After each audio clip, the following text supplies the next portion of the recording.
Good evening and welcome to the October 5th, 2023 meeting of the Athens-Clarke County Planning Commission. For those of you viewing the meeting remotely, you will find the meeting agenda on the Planning Department website at accgov.com/planning. For those of you attending in person, on a table by the door, you will find a sign-in sheet and copies of tonight's agenda. For each agenda item, we will begin with a report from ACC planning staff. This is followed by a presentation by the applicant, not to exceed 10 minutes. We will then hear from members of the public. 3 minutes are allowed for any member of the public who wishes to address the Planning Commission. When addressing the commission, please provide your name, address, and the nature of your interest in the project, and direct your comments to the Planning Commission and not to the applicants. The audience is instructed to refrain from applauding or jeering the speakers. Exhibits may be displayed by the applicants or members of the public at the podium. Written correspondence received by noon yesterday has been forwarded to the commission and is part of the public record. Any additional written materials to be placed into the record must be read during public comment within the 3-minute time limit. For all speakers, please pay attention to the timing device near the podium. The device will display a yellow warning light when you have 30 seconds left, and then a red light when your time is up. After the public comment period, the applicant or their representative may request a 2-minute response. After that, the applicant will take their seat in the audience. At this point, the public portion of the agenda item will be closed and the Planning Commission will proceed to discuss the item. We will receive no additional public or applicant comments unless requested by a commissioner. Finally, please note that the microphones in this room are very sensitive and that the meeting is being broadcast live. Please turn off or silence your cell phones.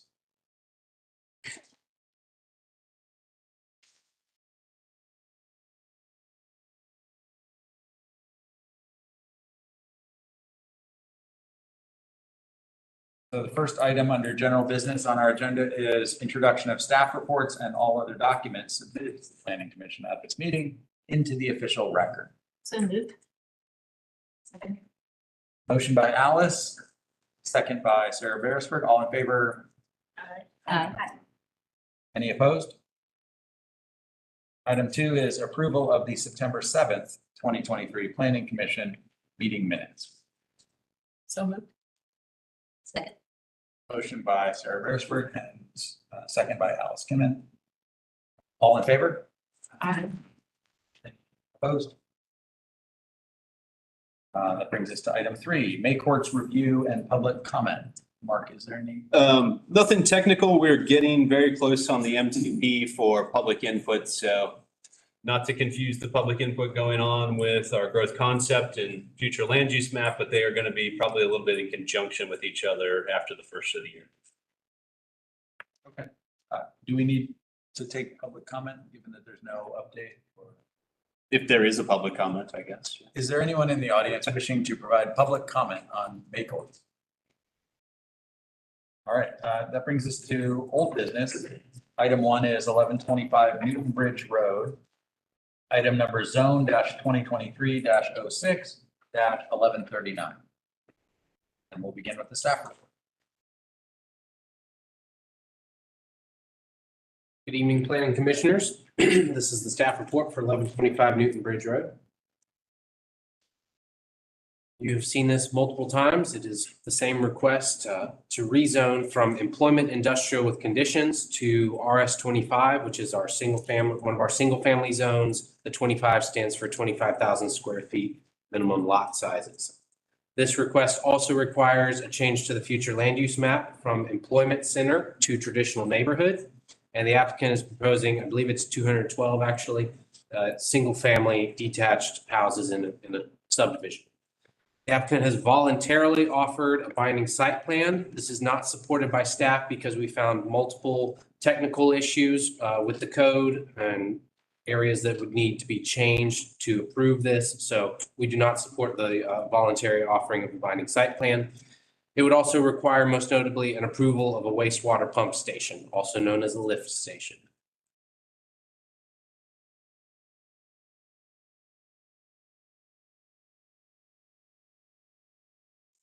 This is an aerial of the site as it currently exists. You can see it is largely wooded. There is a gas pipeline easement that goes through that. You can see that cleared line goes through the northern part of the property and right here. And then you have the Holland Youth Sports Complex right here, Newton Bridge Road. It's going up here along the north. You have the Saxon Woods subdivision up here and some residential subdivisions along here as well. This is our future land use. On the left, you have the current one, which is Employment Center. And on the right, you have the request for a traditional neighborhood future land use. As you can see, there are multiple subdivisions that already have the traditional neighborhood future land use. So as far as staff is concerned, we deem this to be a compatible request with our future land use map.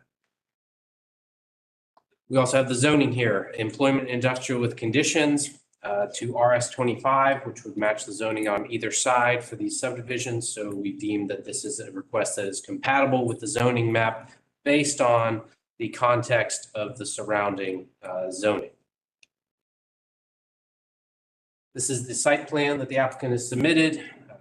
It's 212 lots with a small amenity space, as well as a proposed connection across the creek here to Holland Youth Sports Complex. The back of the area would remain undisturbed, and then you can see the pipeline there. They not crossed over that.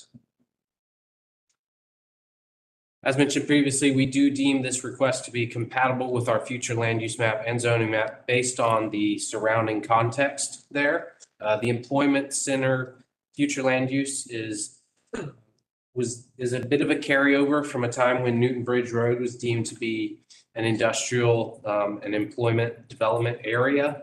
It has never developed as zoned, largely because of a lack of infrastructure. So moving it to a residential use and zone has some logic to it. It is worth considering. However, we would say that the request is incompatible with the description for that future land use. If you look in the staff report, you'll see that traditional neighborhood comes with a description of what we expect buildings to be like in that area. So in a traditional neighborhood, we're looking for traditional development qualities, such as front porches and compact development and walkability. And this one does not have some of those things. It's more conventional.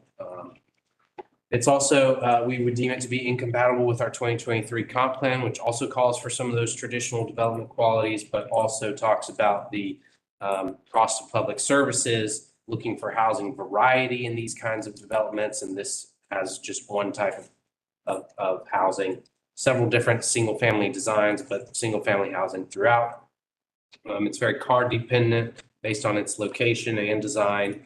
And it would require significant amounts of public infrastructure, most notably the pump station, but also some upgrades to the adjacent street network that would then eventually, even if the applicant paid for them, would eventually come onto the responsibility of the county. So those are the areas that we feel like it is incompatible with our comp plan and our future land use description. The site has not been developed under the existing future land use and zoning, mostly because, as bullet point there, there's a lack of infrastructure there. There's no sewer.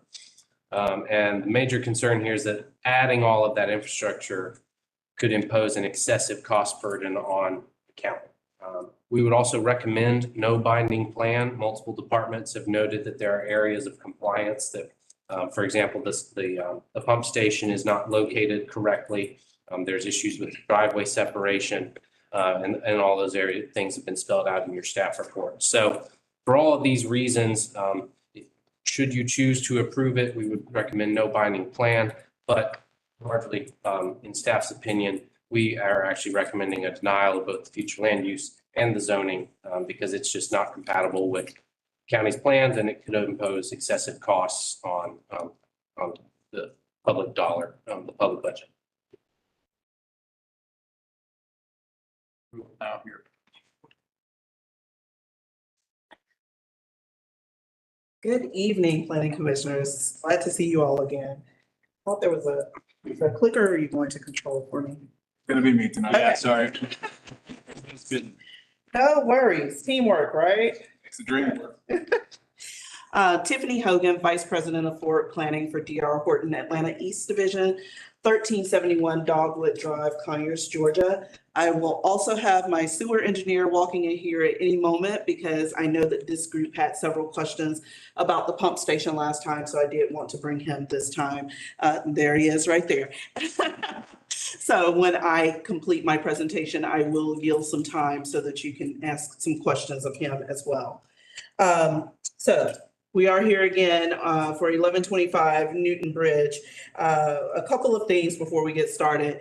As you've heard from staff, this plan complies, our request comply with what's surrounding in the area currently. There are some concerns with the binding site plan, but as I pointed out last time, it's been a bit of a hamster wheel to get us back here with the binding request.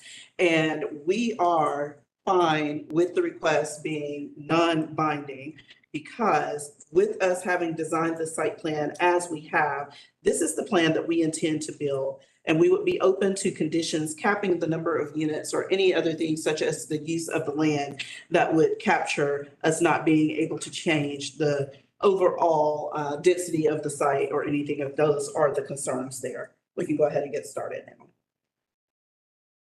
So we all know the general location of this property is located right off of Newton Bridge Road, and I believe Vincent is up there as well. Next slide, please. Our future land use, again, it is currently EI. That zoning was done approximately 23 years ago to EI for the zoning and the land use. One second. For the zoning and the land use. And since that time, there has not been a development of the site. And again, it is completely embraced by residential developments around it, and then a park that could be utilized as an amenity for those folks that live in those homes there. Here is our site plan. After our visit with you last time, we did make a couple of adjustments to the plan. As you know, the initial plan had 216 units on there. It has now been reduced to 212 units. One of the major reasons for that reduction is because just over on your right side where you see kind of the patches of lime green together are where the pump station will be located off of Newton Bridge Road. We did adjust that to shift it 200 feet away from the closest home. So we removed some units there in order to add that space. So that was one of the comments from this body, and that has been taken care of. Along Newton Bridge Road, there would be sidewalks that we would place along our frontage. We can't place it any further as we do not own any of the additional property. Nice landscaping buffer there. But what we have agreed to do with the transportation department is to do some off-site improvements, which is not typical of a development, at two of the intersections that they thought would be most affected by this development. And I do believe that you have those intersection exhibits in your packet as well as they were provided. The project is all single-family detached homes. Any of the lime green looking strips that you see are open space pocket park areas, with the exception of the piece that I pointed out that is the pump station. The amenity area is actually not that small of an amenity area. It is over 2 acres in measurement. And then we have also proposed connectivity with a multi-use path that goes from our project down to the Holland Park project. So there is connectivity and walkability there, in addition to there being 5-foot sidewalks on both sides of the street, internal, and again, those sidewalks on the external of the property as well. Next slide. This is a bit small on the screen there, but it's just some of the details which I've already discussed with you. Our request to take it from EI to RS25 is what we're seeking. 212 total units now instead of 216. And next slide. And we can go on to the next one. Some of the benefits of the Newton Bridge Road project to discuss here. Again, we think that this site is perfect for a residential development. We understand the concerns about the pump station, but as we've all heard on numerous occasions, additional housing is needed in the Athens-Clarke County area.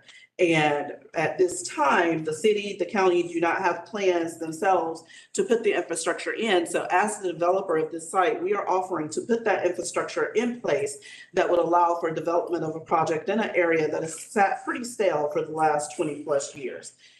We are also adding enough additional capacity to be able to service approximately 2 million additional square feet of industrial development in the area, could spur additional development and economics over in that area as well. In addition, I believe it's also in your packets, we will give a contribution towards future maintenance of that. So I understand the concerns about the future cost of the infrastructure, but at some point there has to be an analysis and a determination by groups such as you and mayor and council if the lack of current infrastructure is going to stop all development in the area, or if a developer could help by providing some of that, and then there is a future maintenance cost of it. Again, it's in character with the nearby single-family detached communities. It was walkable to the park with potential for multi-use path connection installed by the developer. The installation of the pump station would add the additional capacity for future projects. It would add some fresh life into the area. Sidewalks along the frontage of the property on Newton Bridge Road would allow for some safe pedestrian walks as long as that connection is continued in the future by others. And again, the off-site traffic improvements that we've also negotiated with the transportation department. Next slide. And again, just the vicinity of the area. Next slide. And so there was a comment about no porches on the homes. There are actually some porches on the homes already. And if that is a discussion that we need to continue to have further with the design of the homes, obviously that can still happen. We are very early in the process, but these are just some examples of the potential homes that would be built in this community. You can kind of just go through these. They are all 2-car garages. And at this time, I will yield. That way we can have Mr. Andy Lovejoy. Oh, I'm sorry. The amenity area will include a swimming pool, and this is the pool that we put there, as well as play courts and a playground and a clubhouse. And Mr. Andy Lovejoy is with us from Civil Engineering. So if you have any questions for him as well regarding the pump station, I know there were questions about the appearance, the landscaping that would be around it for the shielding and smell and any concerns about that. So he will be able to answer all of that from the technical aspect. I know when to stay in my lane and bring the experts in. So thank you all. We do request approval. 3 minutes, please. All right. Hello, my name is Andy Lovejoy. I'm with Civil Engineering Consultants. We've designed probably 60 or so pump stations the last 5 years. We have 17 under design right now or in construction, different various stages. So we've designed and overseen construction for dozens of stations around Georgia, all over Georgia, for municipalities. We've worked directly for municipalities. We've worked with developers. So we've met all types of different standards and requirements. And any questions you may have, I should be able to answer just about anything.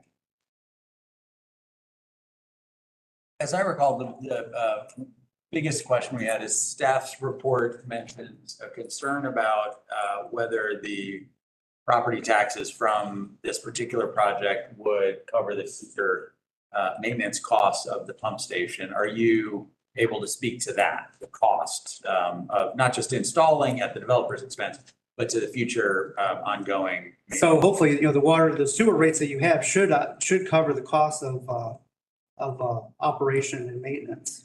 I know that staff should be visiting at most maybe once per day. These pumps are 25 horsepower. You'll have 2 of them. They'll operate no more than for this development only, maybe an hour per day. The electric bill maybe a couple $100 a month. But yeah, 200 homes should definitely cover the cost of the day-to-day operation. The power is the main cost for a station. Okay. But yeah, at most, somebody should be stopping by once a day. Most of the time, they're stopping by once a week. And you have SCADA system, so it's communicating from the station back to your plant. And so if there's ever a problem, they can monitor the activities at the station, around the clock. And when you say that the pump operates for an hour a day, I take it then there's an enormous tank that collects. It's called a wet well. So all the wastewater collects in a big concrete round circular cone, structure. And then the pump, it operates on a draw fill. It fills up, pumps down, fills up, pumps down. And I say it operates maybe an hour per day because the pumps have to be able to pump the water during the peak periods, 6 a.m. to 9 a.m., 6 p.m. to say 7, 8 p.m. In the evening, the pump station doesn't operate that much at all. In the middle of the day, it's not operating as much. It has to be when people are getting ready for work and taking showers and things like that, when people get home to fix dinner, wash the dishes, things like that. Other questions? What is the maximum number of housing units that this support? Oh, sorry. Then we can call them up when we get in. This pump station, so I would finish input first before. I think we, Okay, well, yeah, why don't you finish the answer to that question and then we'll call you back up for further. So the pump station, generally, you design it for the development. There are certain minimum requirements. The pipe has to be, you have to have what's called scouring velocity. This force main for this development would probably be a 4-inch, maybe a 6-inch pipe. It could handle the 210 homes, but you could probably increase the pump's size from say 25 horsepower to 30 horsepower, and you can maybe double the capacity. It's not linear. So the cost may be $500,000, $600,000, $700,000. You could double the capacity for another $50,000. So it's not, the capacity can increase substantially with not much cost increase. thank you. And it's just not linear. But this pump station will be sized to handle this development. There'll probably be some additional development that it can handle at no additional cost. Thank you. We'll ask again after we take public input if we have additional questions. Thank you. All right. At this point, we'll open it to public input. Is there anyone in the audience who wishes to speak in favor of this proposal? And is there anyone here who wants to speak against this?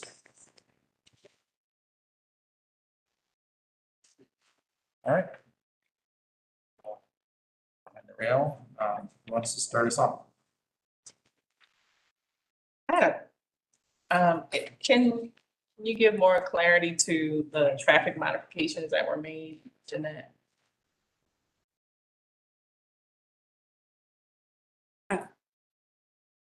It's okay. I actually didn't bring this. Okay.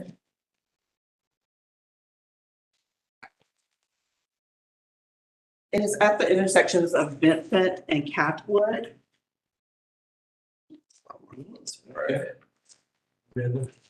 Commissioners have them. Yeah, we have these in our, Yes. So if I could borrow someone's, just so that I can talk about it.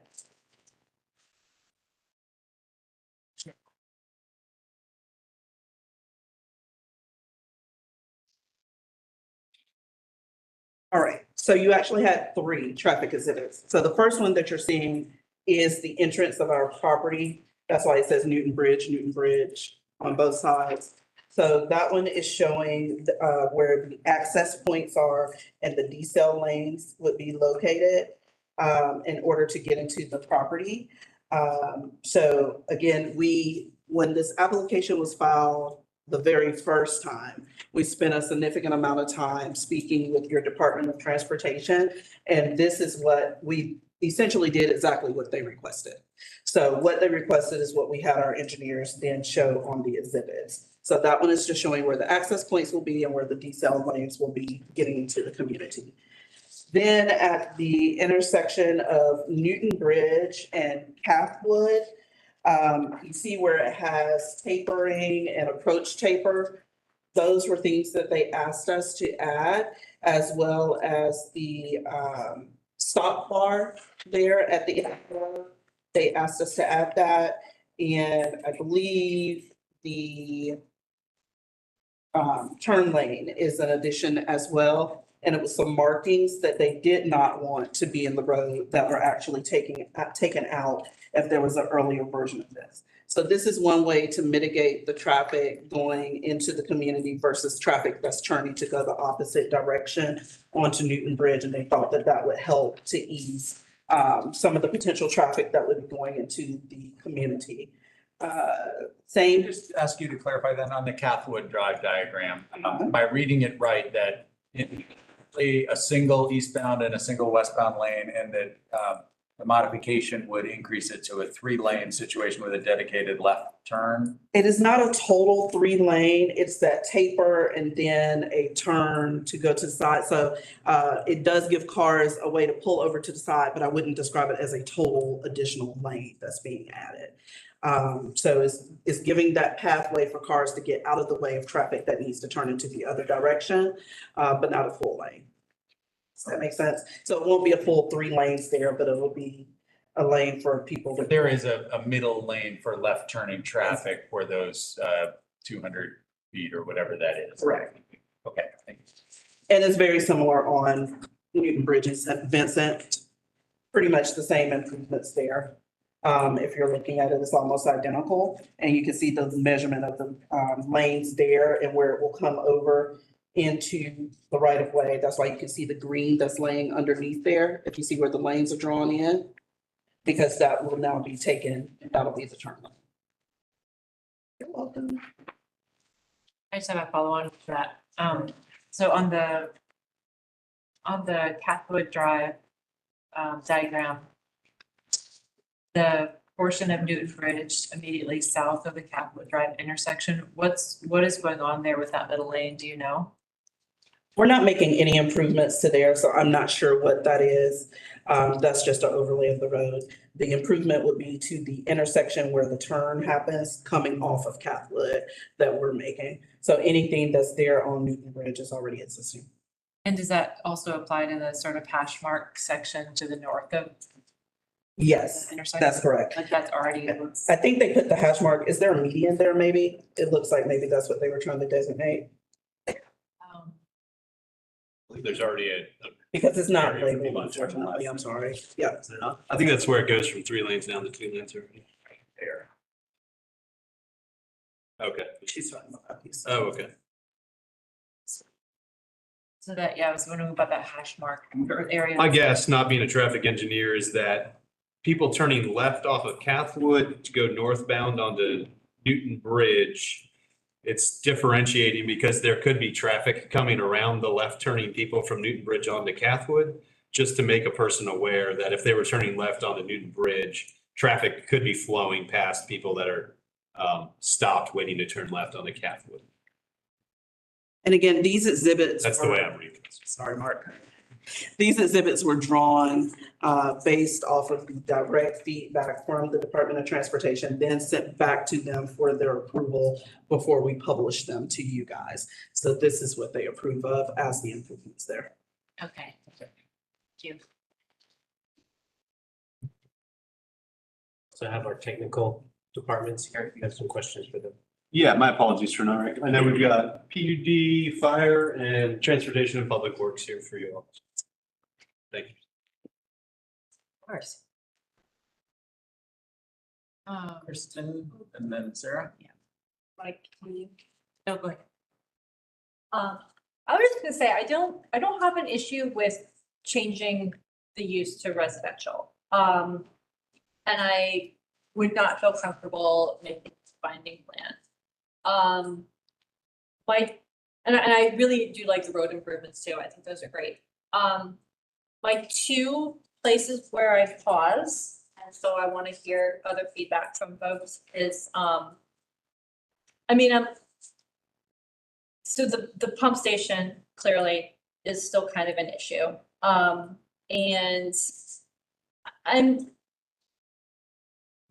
I'll just say, like, I'm a little, the whole, like, the lot size kind of concerns me.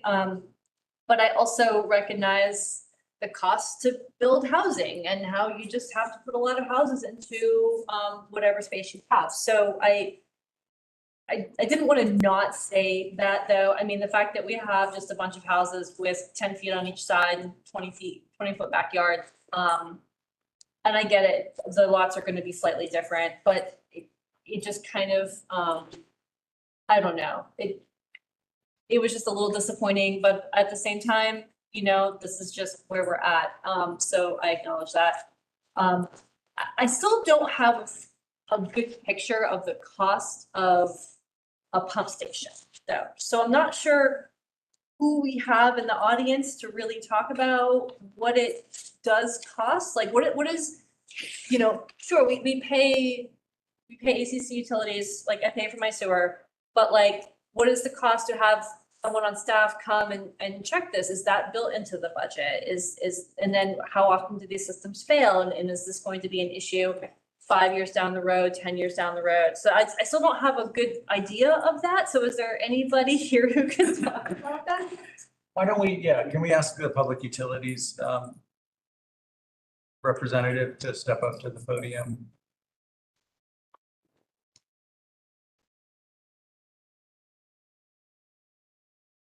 You need the question repeated or clarified, or do you have a sense of? Well, you're referring to future costs and current costs to maintain.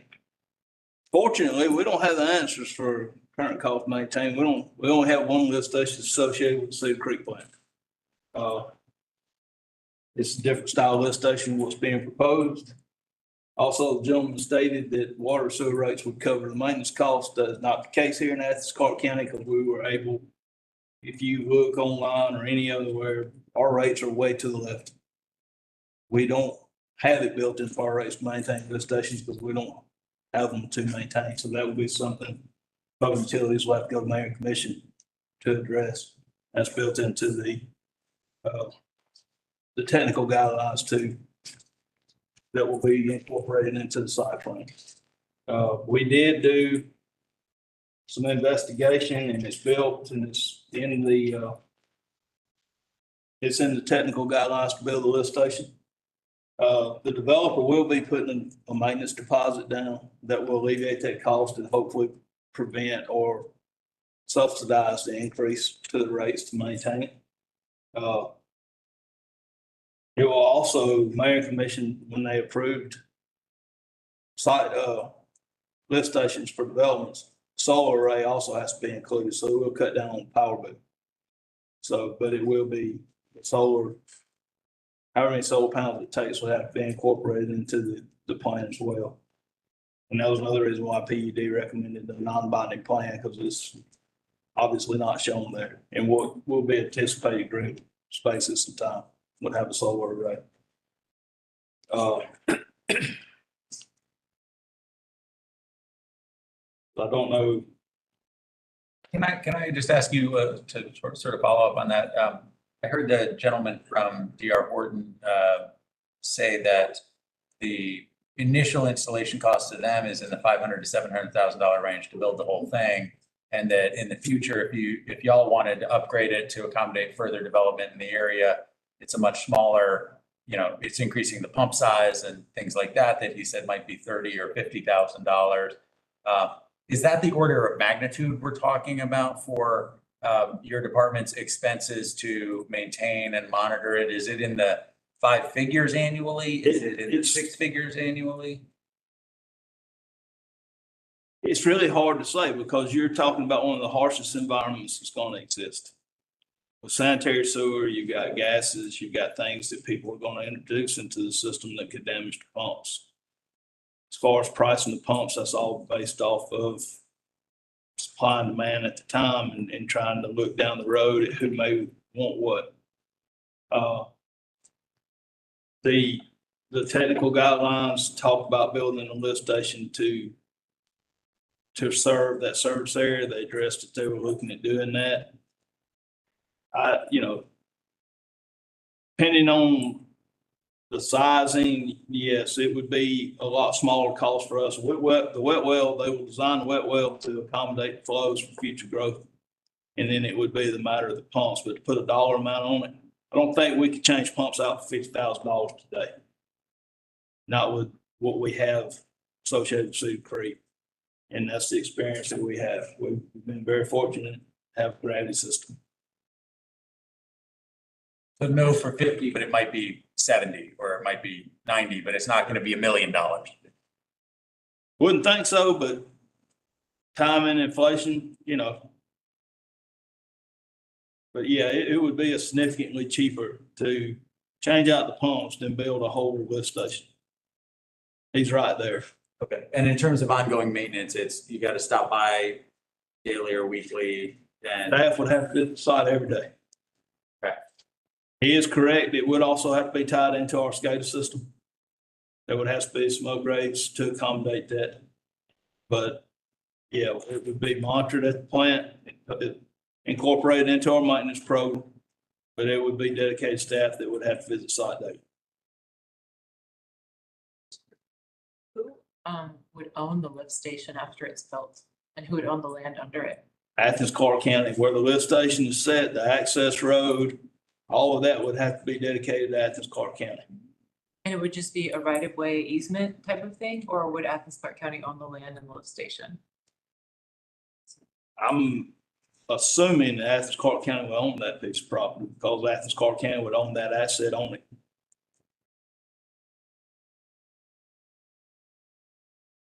Any other questions for PUD? It's up here. Thank you. Kristen, did you have more comment? And then I had Sarah, and now it's other Sarah. No, I'm good, thank you. I have a question for transportation. I've got a question for transportation, public works, if you all wouldn't mind entertaining a couple questions. Or do we have somebody actually? Oh, yeah. He's trying to hide. Oh.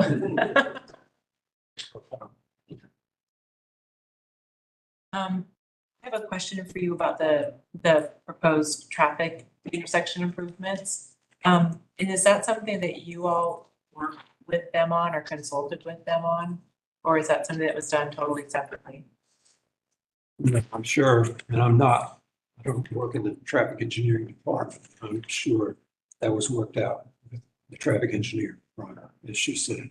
Okay, okay, and so would you be the right person to ask sort of traffic, street related questions or not really? Not Okay. traffic engineering related. Okay, then thank you. I think I'm good then. Thanks. What's your name? I'm Bob. What's that? Well, I just didn't recognize you, know who you were. So.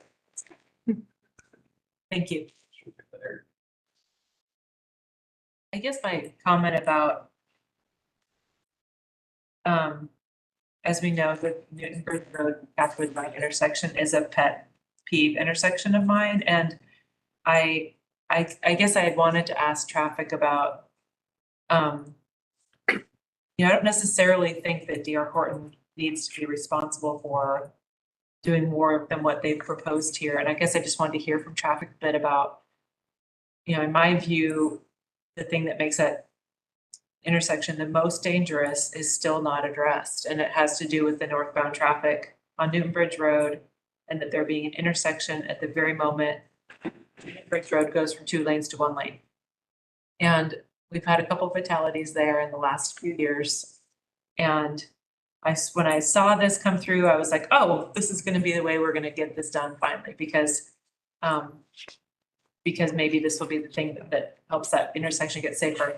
But it still isn't getting, I mean, the proposed improvements are great. I would just, I guess depending on what we as a body recommend, I would like our meeting to reflect that I still think that northbound Newton Bridge Road traffic at Cathwood needs to be addressed. And since the intersection is going to be looked at in a comprehensive way anyway in this process, if it gets that far, then I would just request that they look at that as well. So that's it. I've got Sarah Gearing in the queue. Yeah, so a couple things. The first is I just want to bring into the conversation that when we were talking about a development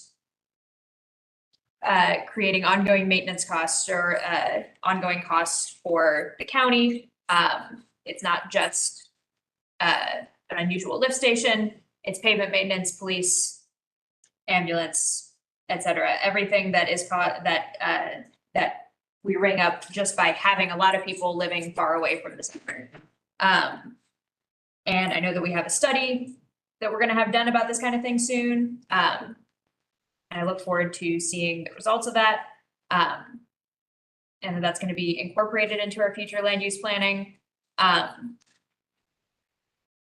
which is around the time that I think a rezoning of this area and this parcel would be more appropriate, rather than making a decision about 137 acres of it right now. I also, I know that we had a bit of a conversation last week about, does it matter who the applicant is when we're addressing something? And normally, I didn't chip in on that conversation. But normally especially for a straight rezone, I think to myself, doesn't really matter who the applicant is. We're changing the land. The land is changing. And even if it's someone that we all, love and appreciate coming to us today, it could be someone else that buys it and develops it tomorrow. So I just don't think about it. But in this case, we're not just talking about the land. We're talking about who are we approving to build public infrastructure. At which point I do think it is relevant to consider the number of, publicized issues with D.R. Horton's building. Like, is this the brand that we want building industrial, infrastructure for 2 million square feet of industrial land use down the road? I'm not sure. I'm inclined to deny this on other grounds, but it's something that I just think we should think about.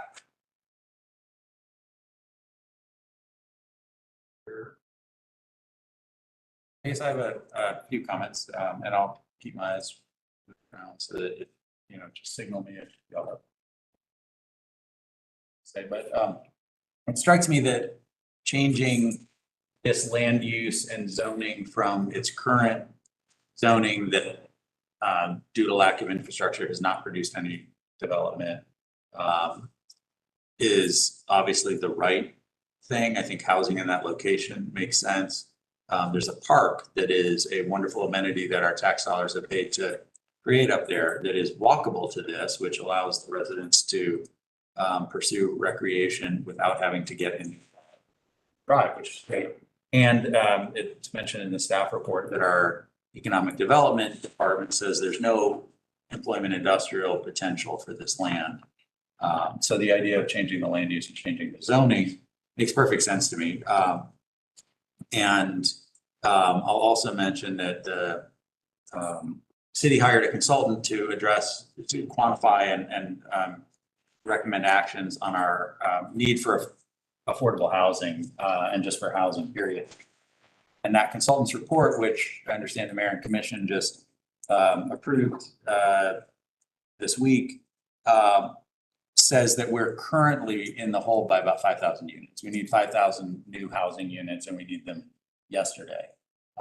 And by the time they're built in 8 or 10 years, we're going to need 5,000 more. So we need to be building at a fairly aggressive pace to supply the housing that the people who live here today need. To say nothing of the fact that it seems like not a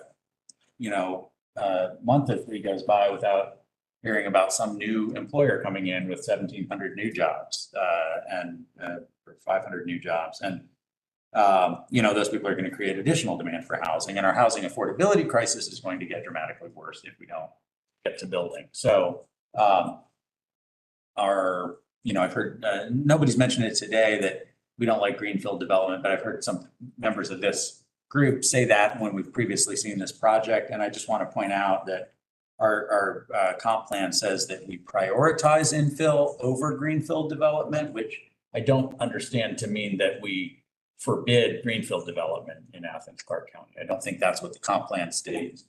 And I don't think that there's 10,000 units of infill that we could build.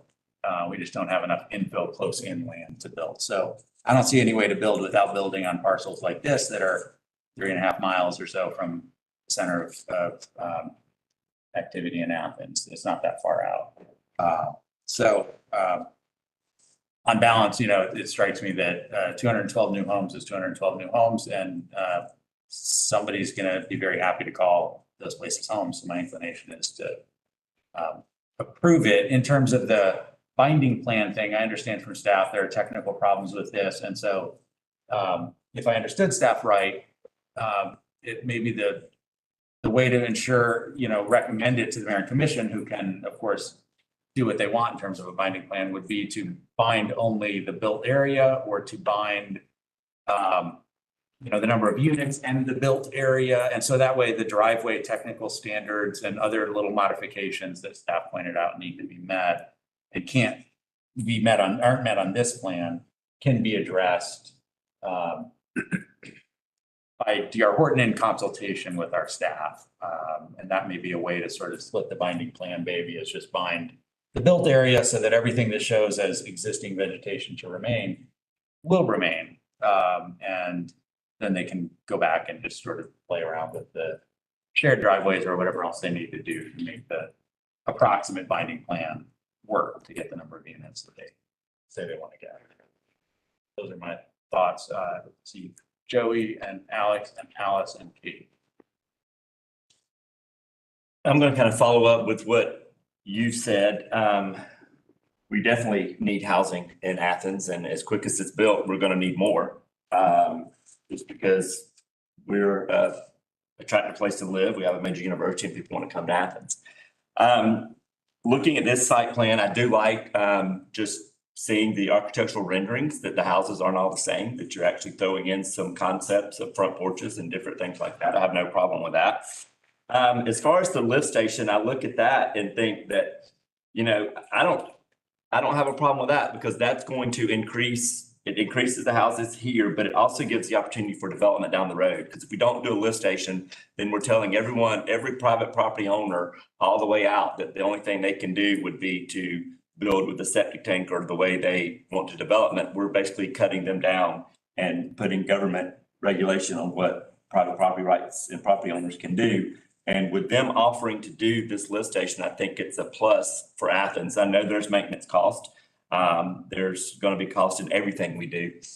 So to me, that's not an issue, because you're also generating tax dollars that these people are going to eat, and they're going to go around Athens-Clarke County and spend money. So I don't have a problem with changing the land use or the zoning here. I kind of like what's being proposed. As far as the Cathwood intersection, I'm on board with Sarah there. I'm with what D.R. Horton's offering to do. I think honestly, I think that's above and beyond. That Athens-Clarke County has failed that intersection for years, and there needs to be more done. I would like for Athens-Clarke County to put a red light up right there at that intersection.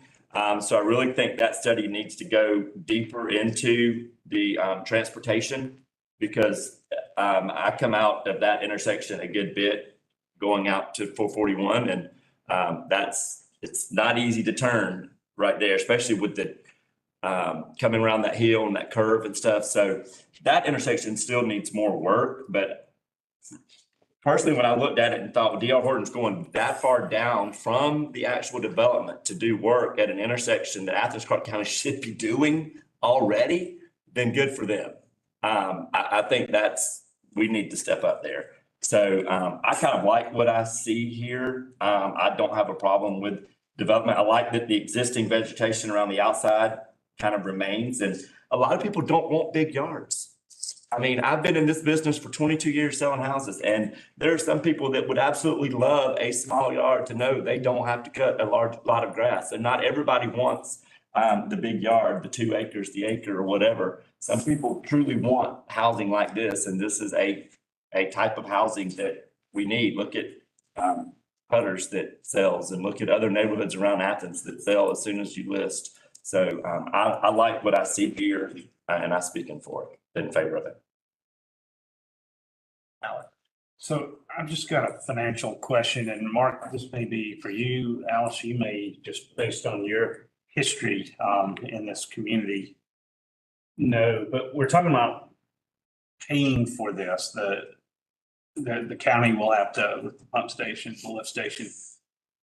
That money, we're saying paying for that from sewer fees.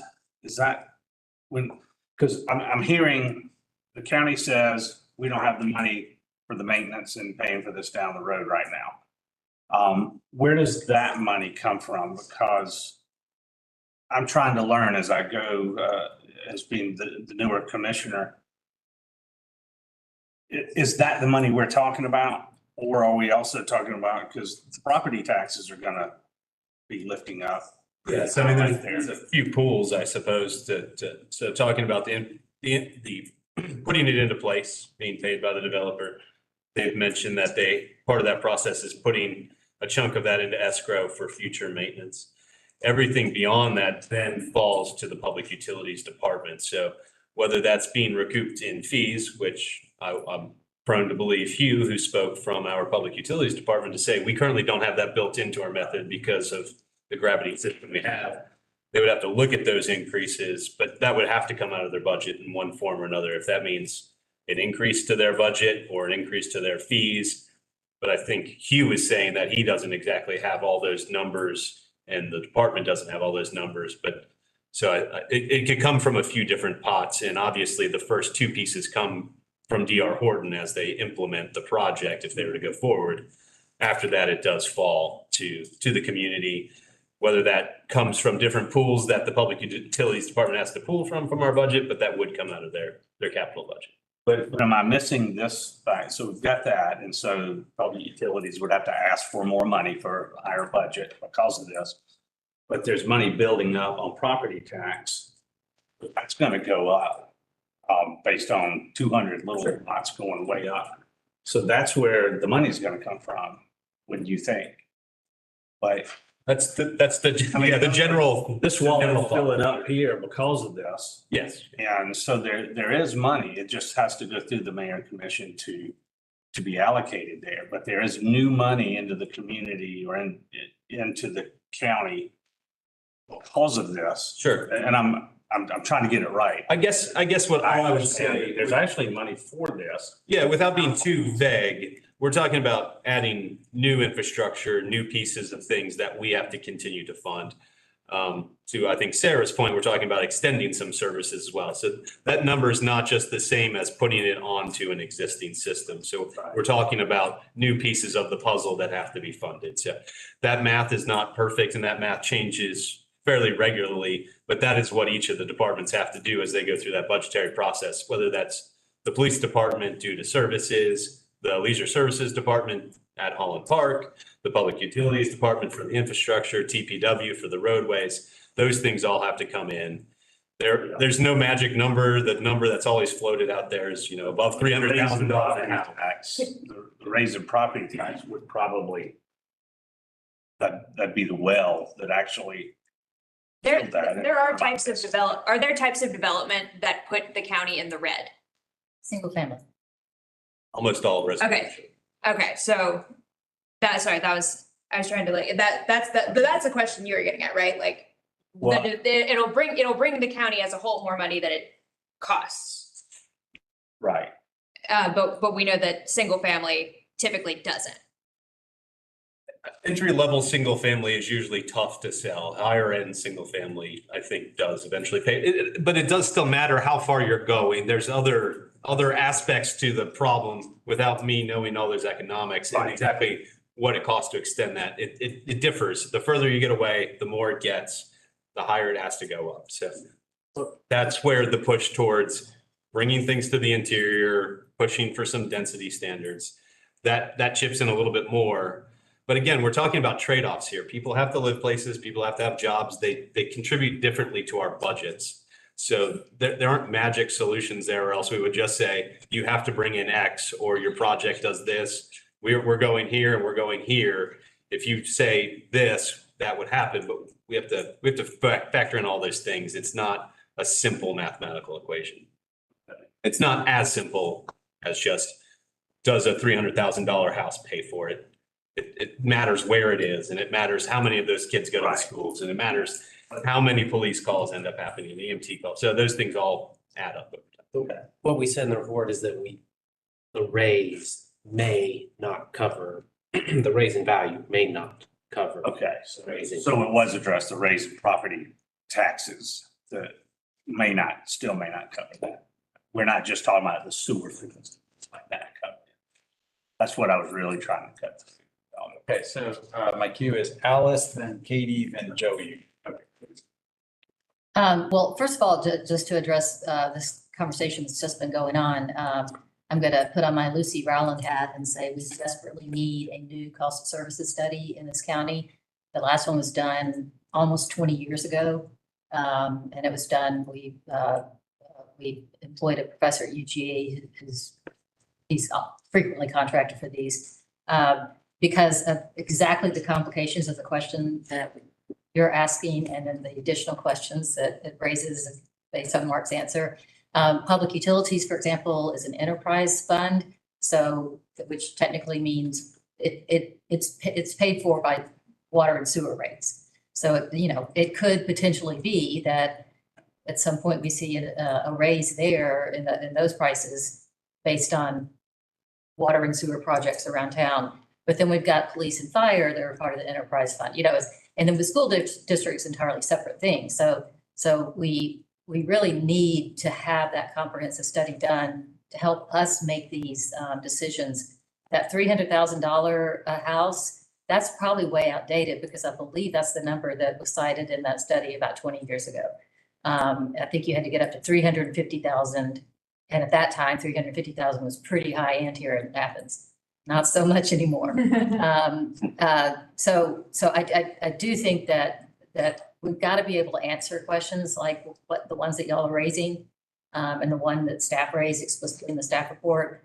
But it's all guesswork until we, actually put the effort into a full cost of services study. That doesn't mean we don't approve projects that don't pay for themselves.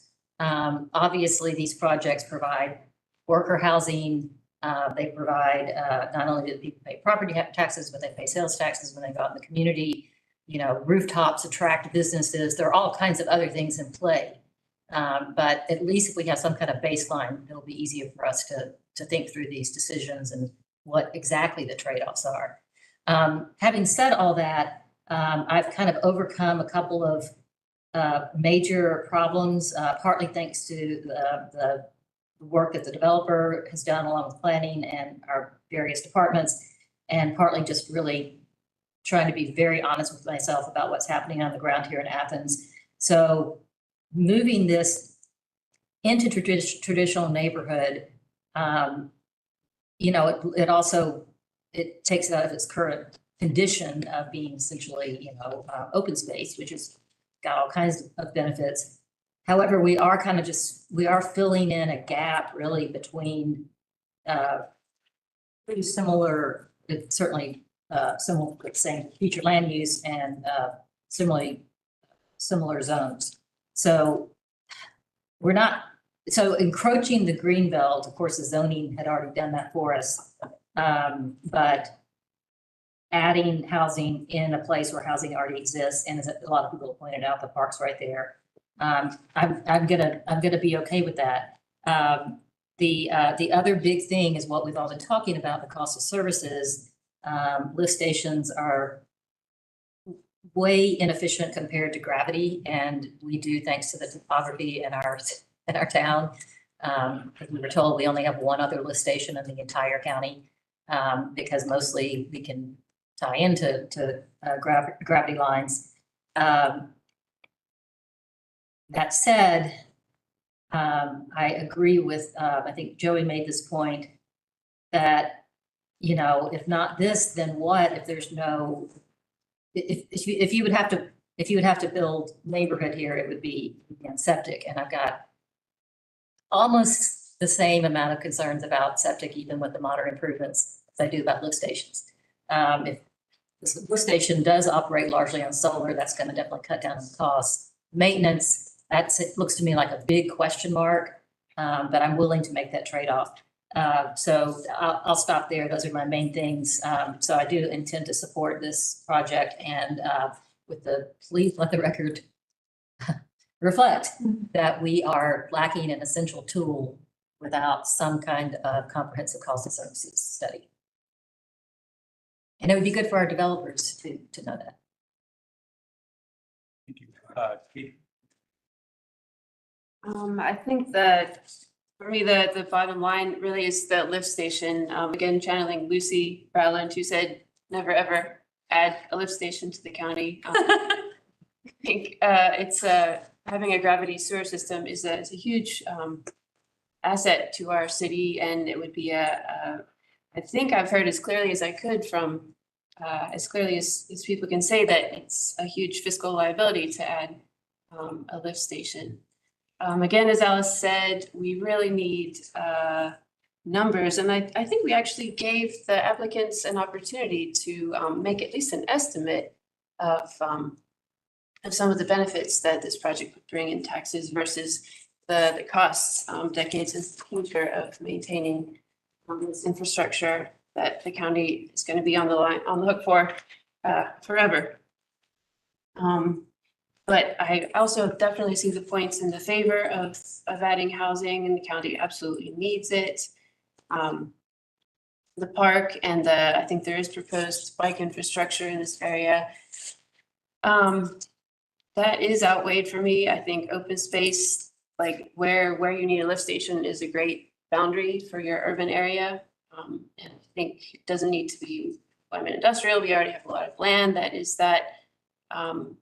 I think rural space is just fine. It neither, demands services such as school and utilities, nor produces a lot of taxes. So, and anything in between for me is sprawl, and it doesn't pay for itself. Sorry, in between that and actual compact, amenity-rich neighborhoods.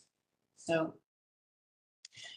Let's see, pump station. Yeah, the points in favor are great. I think, Sarah, you've made this point before that we really need it'd be great to be a little further along in the future land use process, that the county deliberately designates this as a node that could actually become one day a rich actual neighborhood that is well connected to jobs in downtown.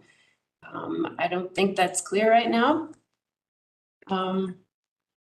Yeah, there's an absence of daily uses, destinations, jobs, shops. It is very car dependent. I mean, just going along Newton Bridge Road, it already feels very rural long before you get to that site. I mean, not very rural, industrially rural. There's no sidewalk. I could see it. I know there is a lot of the residential subdivisions up there, but that's on two sides, and on most of the other sides, it's not very heavily developed. So I could see it going either way. Yeah, again, car dependent from the location. Again, of course, it's closer than surrounding counties, which are absorbing a lot of the growth that we need to meet here in the county by adding housing, hopefully in our areas. And again, the design, houses that are with 2-car garages dominating the facades are unnecessary and not conducive to walkability, which has so many benefits for the public and for households. Yeah, again, I'm going to bring it back to the pump station. I'm right with staff that we haven't had a clear accounting that this is even estimatedly a good thing for us to be added to our maintenance budget for the town.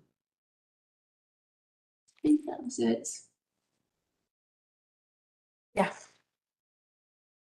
I have a question on the lift station. Has D.R. Horton done a lift station like this before? And do they have, we're throwing around costs. What does it cost to maintain? This can't be the first one ever put in that's ever been done. You said you are planning some, have done some. Do you have a cost? Can I address that? Do you have a cost of one you've done before in maintaining? Because that's a number that keeps sticking out a lot of people's heads. I'm not stuck on it. A lot of people are. It can't be the first one ever invented. Not the first one ever invented. We just created a cost estimate for a Bartow County pump station to meet their specifications. It was like $875,000 in today's numbers. And we've been assuming like 30% inflation for the past couple of years, 30% per year.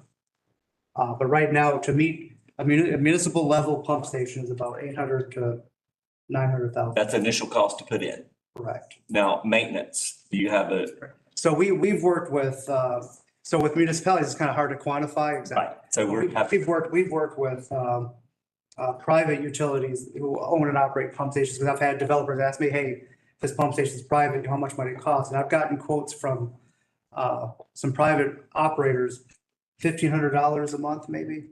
And that's just for staff to come to, maintain it. It's probably, like I was saying before, maybe once a week. That does not include like the power costs. To put that in perspective, it's a 25 horsepower pump. Think about your garage door might be half horsepower, 3/4 horsepower, 1 horsepower, up and down. So this is probably 25 times the motor size of a garage door. 25 to 50 times greater. But yeah, the initial cost is $800,000 to $900,000. One thing that hasn't been talked about is the homes, the 200 plus homes that come here, they're also paying sewer capacity fees. Most people say sewer tap fees, sewer capacity fees. I think you charge like $3,300 per home, something like that. I think it's somewhere to $3,300. 3,100. 31, okay.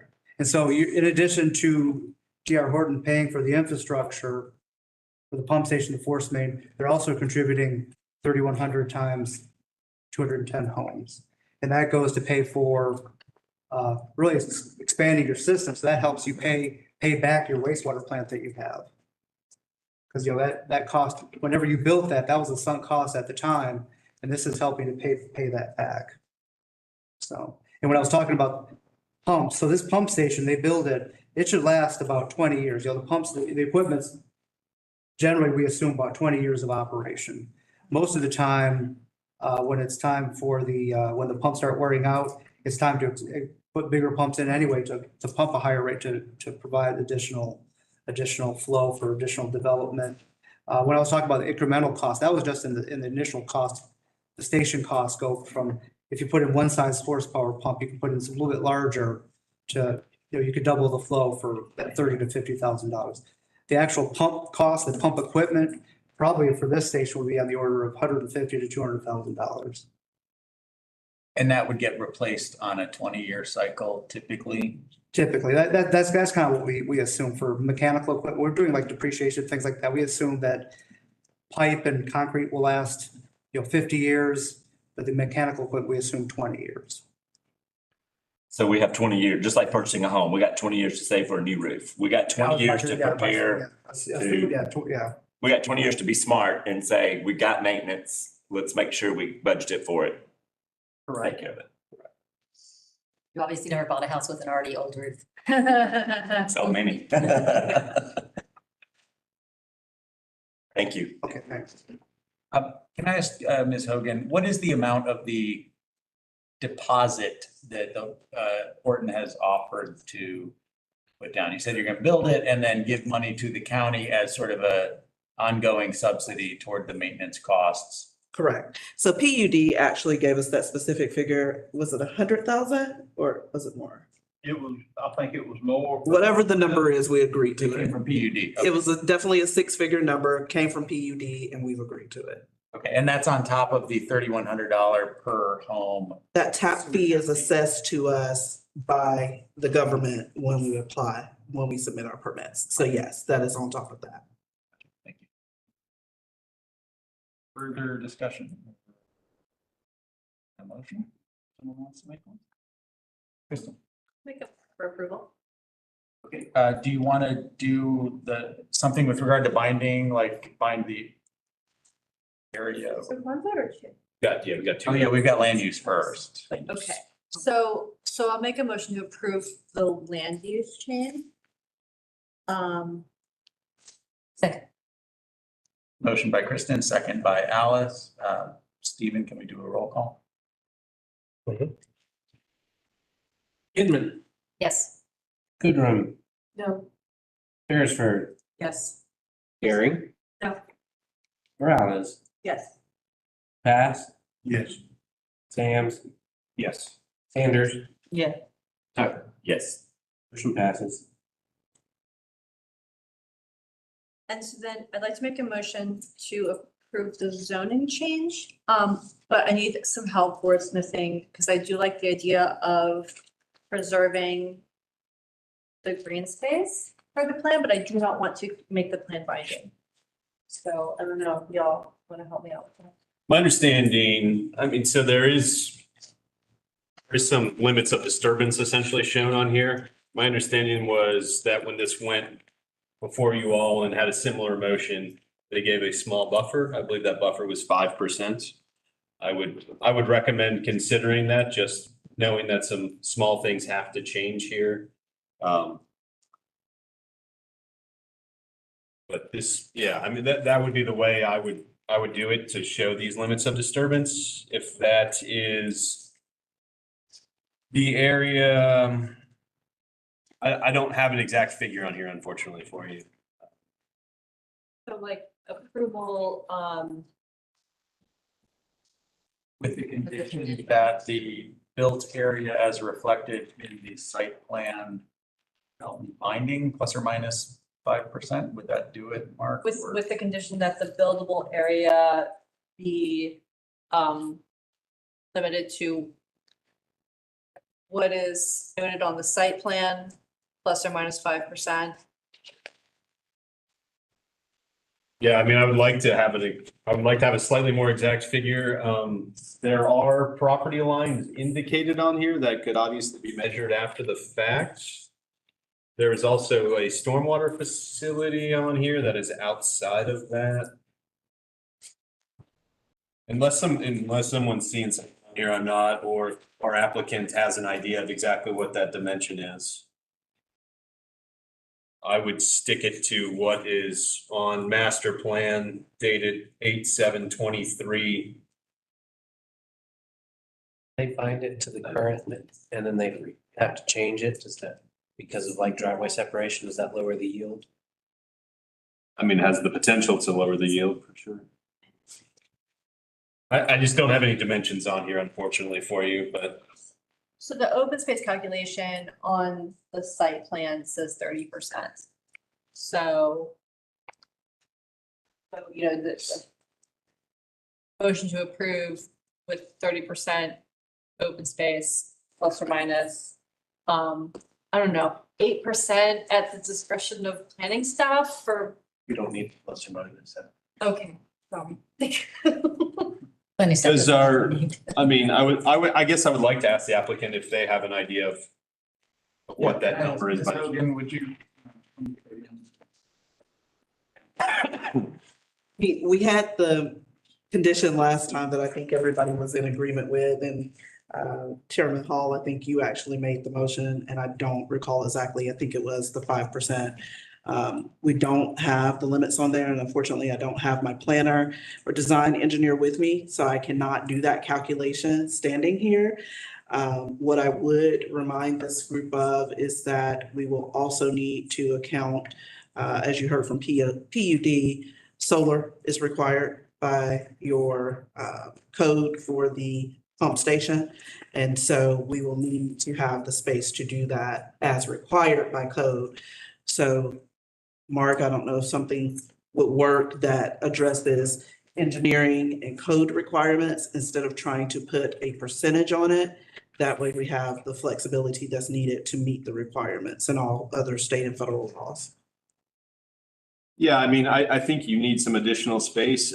To me, the tree management plan has quite a bit more distinct. There is an area mentioned as existing vegetation to remain. There is room around the subdivision a little bit towards the rear.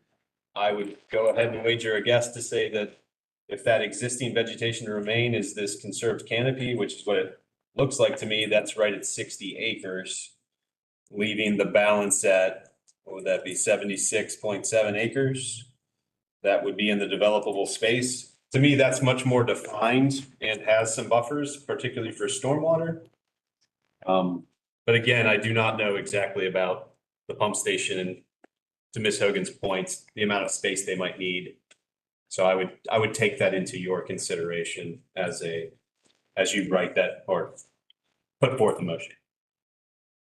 But to me, the tree management plan shows very distinctly, and if you want to bind it to the area labeled everything other than existing vegetation and transcontinental gas pipeline easement, we could very easily get that dimension before this goes before the mayor and commission.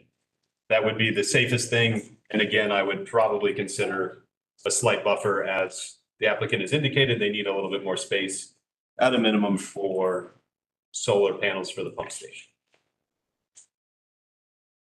Okay, so motion to approve. That the existing vegetation noted on tree management plan remain. I would phrase it as the limits of disturbance to be everything outside of what's labeled as existing vegetation to remain transcontinental gas company pipeline. And then if you would like to add a buffer, I would consider that as well. Yes, what he said. Mark? Mark.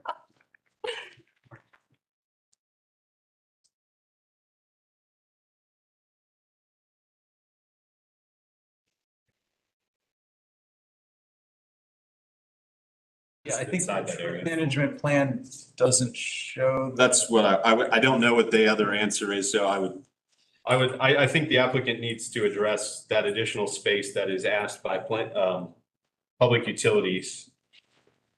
But to me, this is the most defined. This is more defined on the tree management plan than it is on the master plan. Tree management plan does show the area. It's just- Well, it shows an area, but our public utilities department has stated that they think additional space is needed for that solar array. So so if we keep it to this, what we said with the existing vegetation to remain, and if they need more space, so it's now 211 instead of 212 homes. I mean, is that what we're saying? If they need more space, it would take a home, put 2 or 3 homes out? No, I don't think so. Can we just, if it's 60 acres of conserved canopy that's labeled existing vegetation to remain, a 2% buffer gives them a full additional 1.2 acres to put solar, which is a lot of solar. I can't imagine they need more than that. So if you had a 5% buffer, that ought to be more than adequate to accommodate that needed flexibility. That would be my assumption. I would also just make sure to, not that they can build in that transcontinental gas pipeline, but I would make sure to indicate that that's not part of the developable area as well. I don't know that we need to do that. Well, if you're putting a number on where the developable area, and so if everyone wants to look at their tree management plan, there's a very distinct dark line. Everything outside of that is labeled either existing vegetation to remain or transcontinental gas pipeline. So if you're calling that the boundary, which seems very distinct to me and something we can hold them to measure and put into our report to go forward, I would use that boundary and then I would factor in the amount of buffer space you would like to give them. And that makes sense to me to do that as a percentage. And to the chairman's point, my speculation would be that 5% is adequate. Kristen, you wanna? No, I don't. But I, yeah, so a motion to approve with, I'm sorry, Condition. with the condition that, that the existing vegetation on the tree management plan, as well as the area on the other side of the gas pipeline easement, remain conserved. Then add the buffer With the 5% buffer. up to, yeah. Extreme mark. 5% of the developed area, right? Yeah, you can pick the developed area or the full parcel. I mean, that's, yeah. Yeah, 5% of development. Of the developed area, yes, 5% of the developed area. Okay, motion by Kristen. Is there a second? Second. Second by Monique. Stephen. Kinman, Yes. Goodrum, No. Beresford, Yes. Gary. No. Morales, Yes. Pass. Yes. Sams, Yes. Sanders, Yes. Tucker. Yes. Motion passes.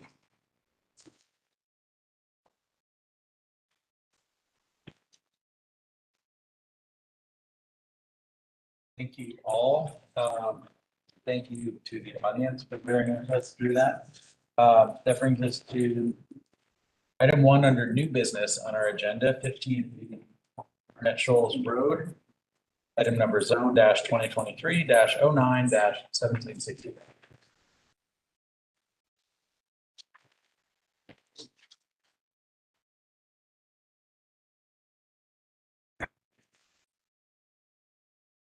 All right, hello commissioners. So we're going to be talking about 1580 Barnett Shoals Road, zoning number 2023-09-1765.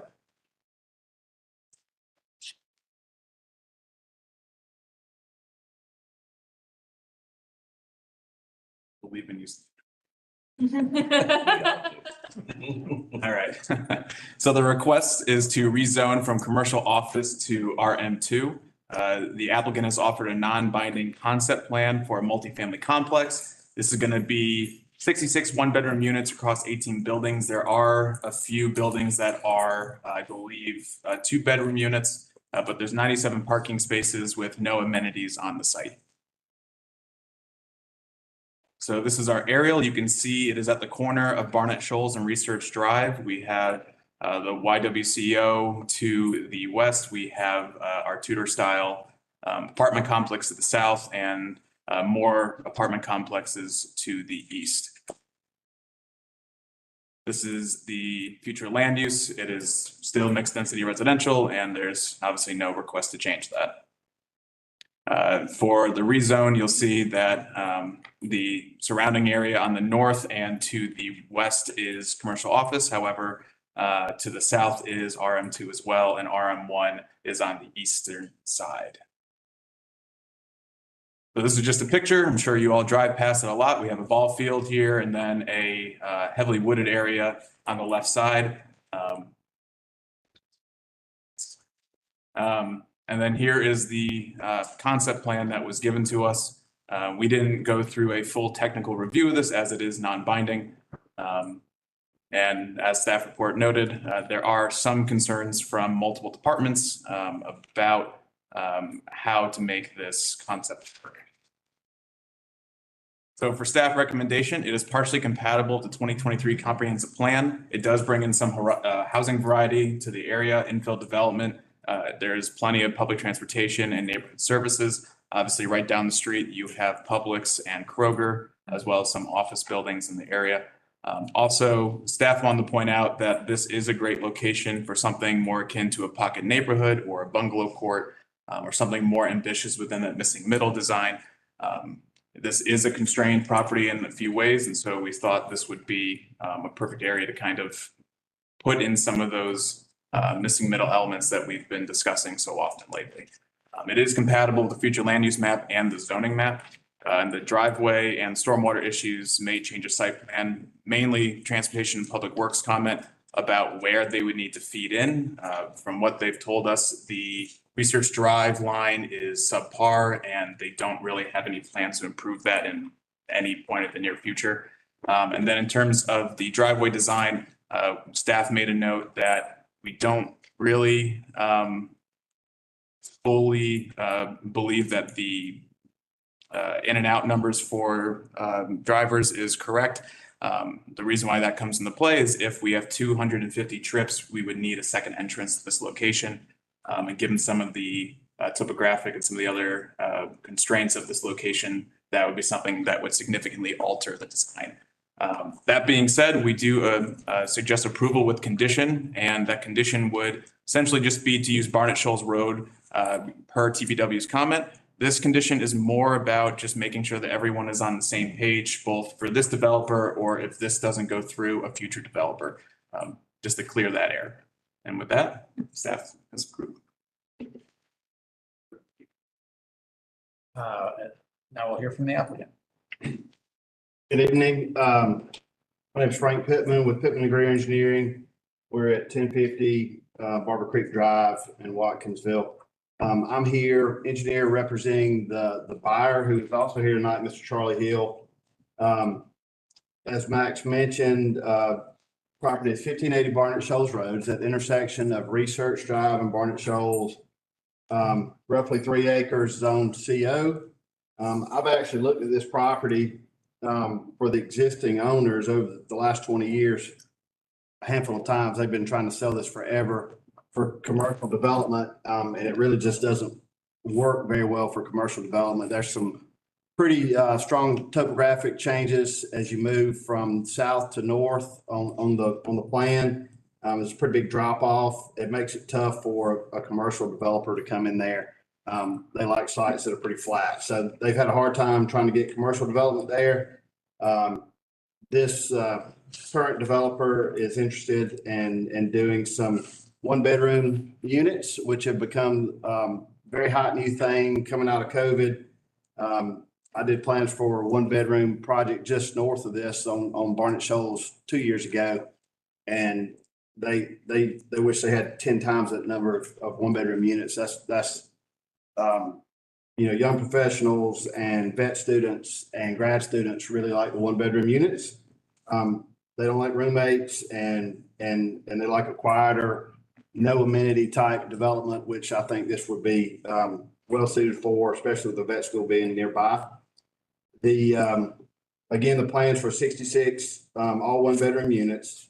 The term missing middle has been thrown around. I guess I would argue that this kind of, even though it doesn't fall under all of the items listed in the missing middle study, it does kind of provide a missing middle element in that it's 1-bedroom housing units are a new kind of different type of housing unit than what we've seen and what so many multifamily developments have been built as.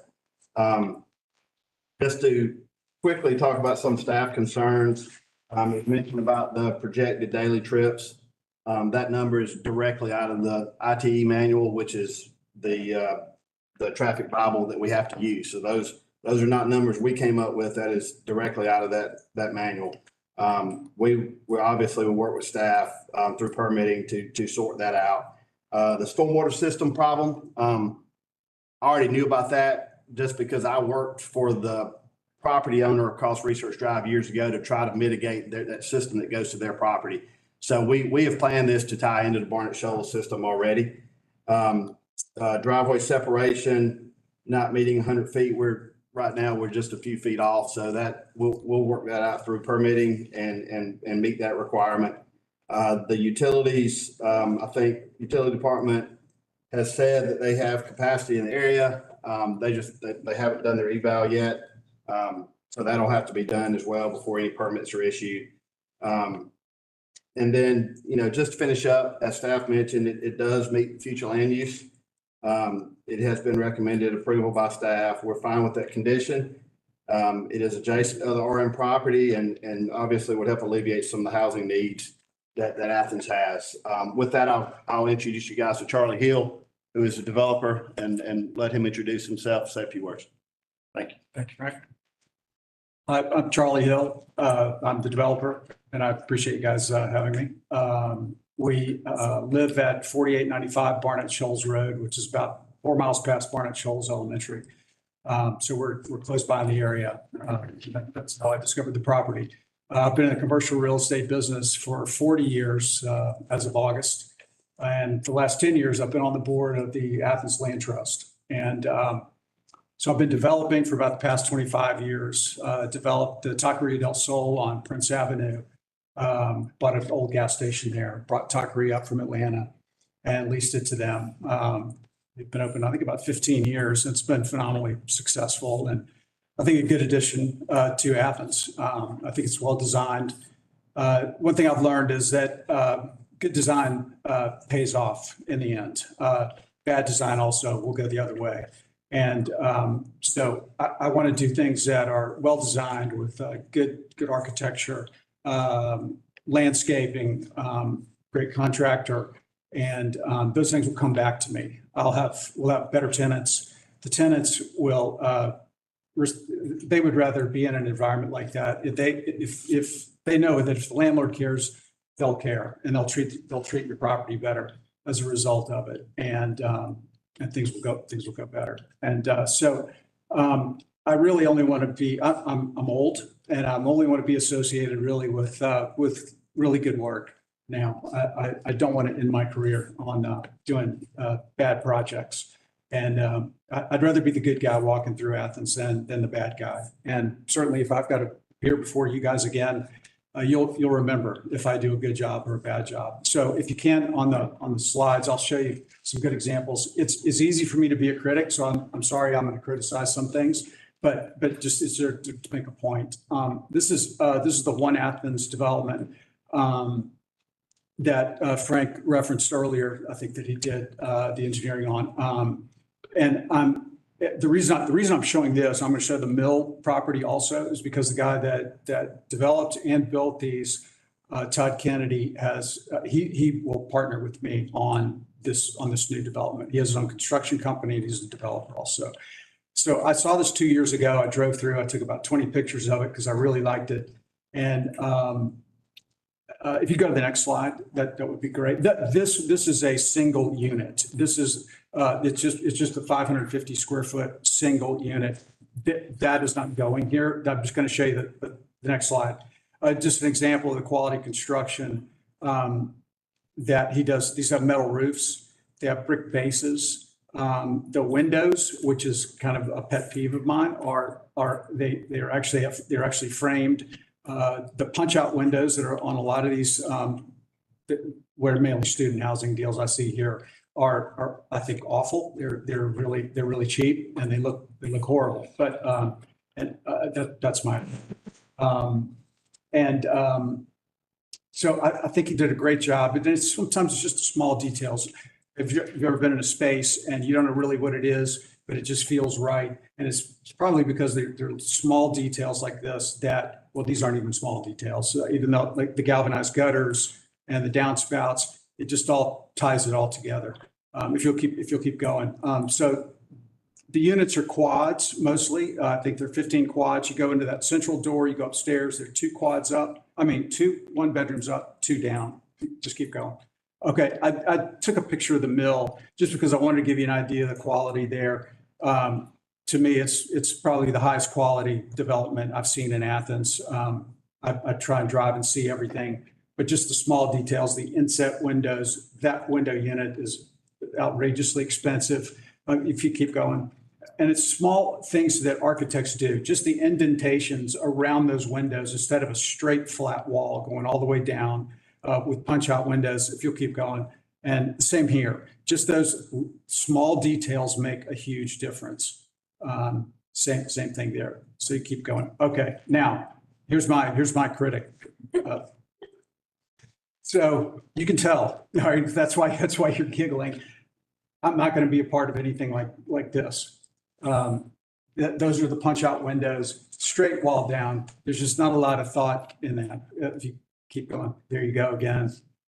That's a punch out. And my pet peeve at the bottom is as soon as you pour the foundation, you've got to that day either cover it or put down mulch, or the rain will splatter the Georgia red clay on and you cannot get it off. I've tried with the biggest pressure washer you have.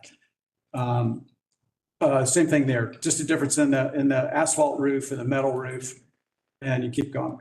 That's back to the one Athens, just in the small things. If you'll show this, that's the all gray. Keep going, please. This is a duplex, 1 bedroom up, 1 down, and you keep going. It's even just simple things. I've seen a lot of, the developments are fine, but every building is all white. Just a simple thing like paint, just being considerate about the paint. You can differentiate the buildings. Okay, keep rolling. And it's just small things you can do. Keep rolling again. Oh, now we're finished. Okay. So anyway, this is actually people can say their deals are walkable, and it's about 1.5 miles from where you've got to walk to. This is just over a football field from Barbaritos. So you can walk, you can ride a bike, you can probably ride a skateboard if you want to. It's that close, and there are not too many places that are really walkable. I think I think my time's up, but I'm happy to answer any questions that you may have. Thank you. This time we'll open it up to public comment. Is there anyone in the audience wishing to speak in favor of this? And is there anyone here to speak against this proposal? All right.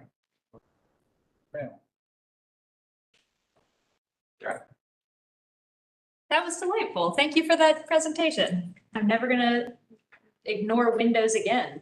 See them everywhere now.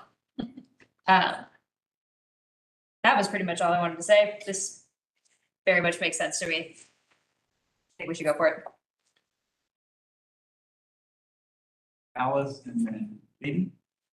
Well, first of all, one of my oldest and best friends lives across the street in the Ansonboro development. And she's really bothered by construction noise, so I'm gonna make her, I think she'll still be my best friend, but I'm afraid I'm gonna have to agree that she's gonna have to put up with some there. At least if my opinions carry all the way through the process. I think one of the most important things when I read the materials was the one bedroom layout. I was once a graduate student and I was way over roommates and I just wanted my little tiny one bedroom.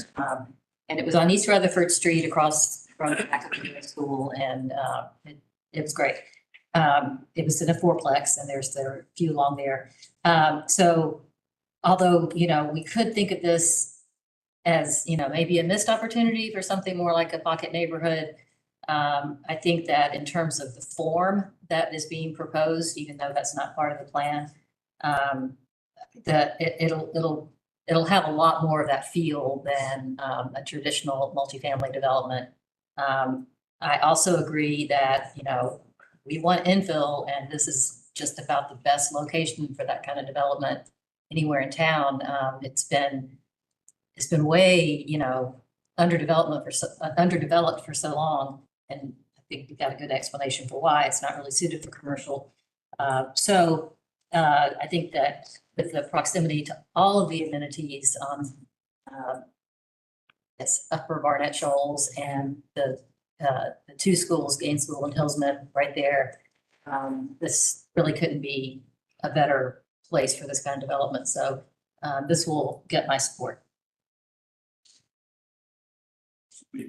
Yes, and it gets mine too. I also just wanted to go over some of the pluses. Hopes other developers will. It's really great to see the focus on good design. I think the building types are really nice. That's really heartening. I do kind of agree with staff's comment that the parking design probably limits a little bit. You know, it could be even better as a more of a neighborhood feel, but I'm not going to quibble more than that about it.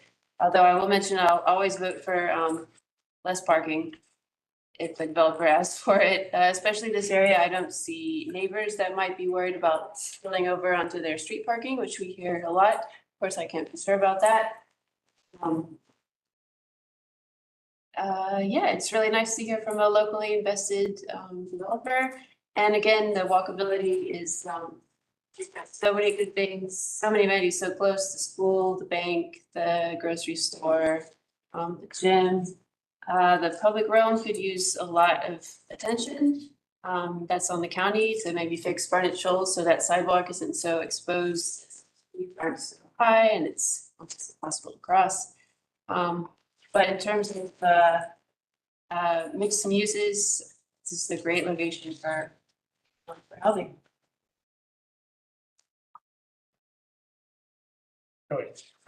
I was gonna speak again. It sounds like we're all speaking to the same thing. I like the layout. I like the property. I saw Sarah's hand. I was gonna form a motion, but I don't want to step on. Okay.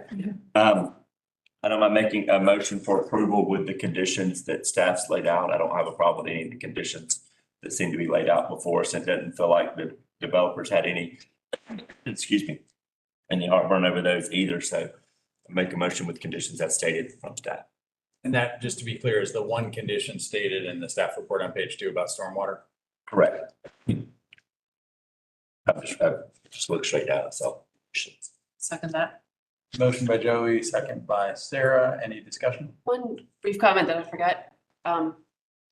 The trip generation, I just wanted to point out, I don't think it would be good for, again, walkability to have a second entrance just to add to the curb cuts. So I'm not sure if that's up to us or up to TPW, but yeah, wouldn't be not worried about that. And I'd love to think about the potential of people making most of their trips by walking, even if it happens in those years. And research drive is already there. True. Right over to that school. A little scared about that one. I'd love for it to be a little buffer, but yeah. All right. I just want to ask a question during this discussion. This site has no canopy on it right now, right?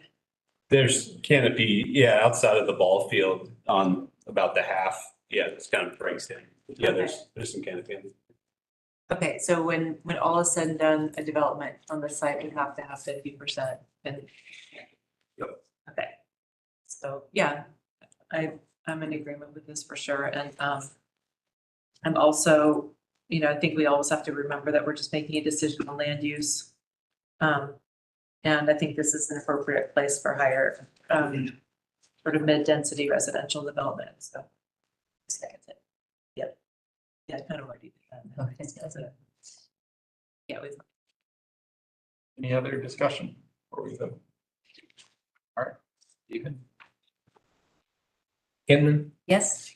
Cook, Yes. Beresford, Yes. Gary, Yes. Raz, Yes. Bass. Yes. Williams, Yes. Sanders, Yes. Tucker, Yes. unanimous, pass.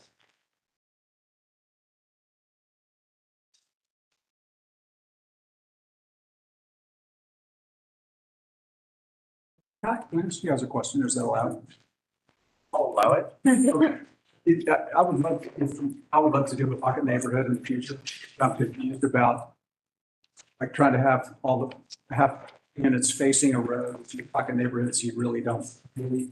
How do you solve that? I don't think we can answer that question. In this. I know, but I mean, I would love for somebody to, Staff is. Yeah, I think, Well, real quickly, the two that have come through were planned development. that's all. okay. Land development. Frank's got all the answers. All right. Code didn't allow. We hope that doesn't stay that way forever. All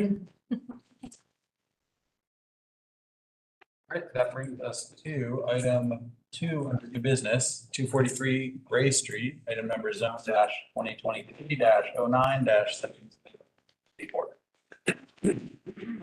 Commence with the staff report.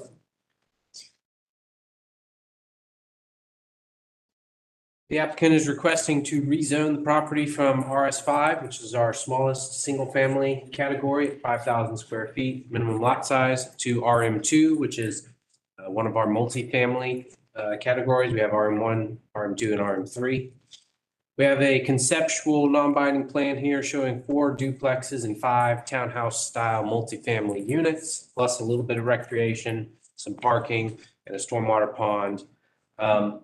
We would say right now that the design is not necessarily compliant with all of the ACC technical standards and zoning. So we're thinking about this in terms of land use more than what you're actually seeing on the site plan. You see the aerial here, it's partially wooded. There's a single family house on there right now. We have North Avenue is the main street coming up here on the left. And then Bray Street loops around here. We've got a school, Stroud Elementary over here on the right. And then we have single family development right through here. The Arch Village, I believe that's a shelter for homeless folks. And then a couple different service providers, state and local on this street on North Avenue. And that's reflected in the zoning, which has a lot of, or in the future land use, which has a lot of government future land use in that area. The property right now is mixed density residential. That would not have to change. So that means that this request is compatible with our future land use. The last time you saw this, that would have, to go to RM3 would have required a change in the future land use. And that was largely the reason why we recommended denial, and the applicant withdrew. So they are now back with a zoning request that is compatible with our future land use. And this is here what we would change with the zoning. So it's RS5, which is what that entire area is zoned for right now. And then it would move over to RM2. We can see that there is some RM2 in the vicinity down here on 4th Street. There's RM1 next door. This property is also RM2, I believe, at this point. So that's slightly inaccurate on this display. So we believe that RM2 zoning is compatible with the context of the neighborhood here. And that's why we would say it's compatible. It's a compatible request. This is a photo from Bray Street of the property. You can see it goes back a little distance and there's a single family house there and there's single family on either side. This is the concept plan. We have our duplexes here, here, here, and here, and then we have our townhouse style units over here. Parking, stormwater, and recreation. The applicant did not give us a scale that we could work with on this plan, so we were unable to test it out against our code, so we haven't looked at it through our zoning code. We know that there are some technical concerns from our other departments, particularly about the size of the stormwater infrastructure. So consider that this would have to change if it were approved. The applicant has given us some renderings of their proposal as it currently exists. We can cycle through those. There's some electric vehicle charging stations. That's the townhouse section with some drive under parking. This is our courtyard here with duplexes on one side and the townhouse style multifamily on the other. Our staff recommendation would deem that this is compatible with our 2023 comprehensive plan. It increases the supply and the variety of housing. It's on an infill and site. It is also compatible with our future land use and zoning map based on the context of the area. Like we said, we're unable to fully evaluate its compliance with our technical standards and zoning ordinance. So we're probably looking at pretty significant changes to meet those standards. The request fits the area's land use context. That's why we're recommending approval. Thank you. This time we will hear from the applicant.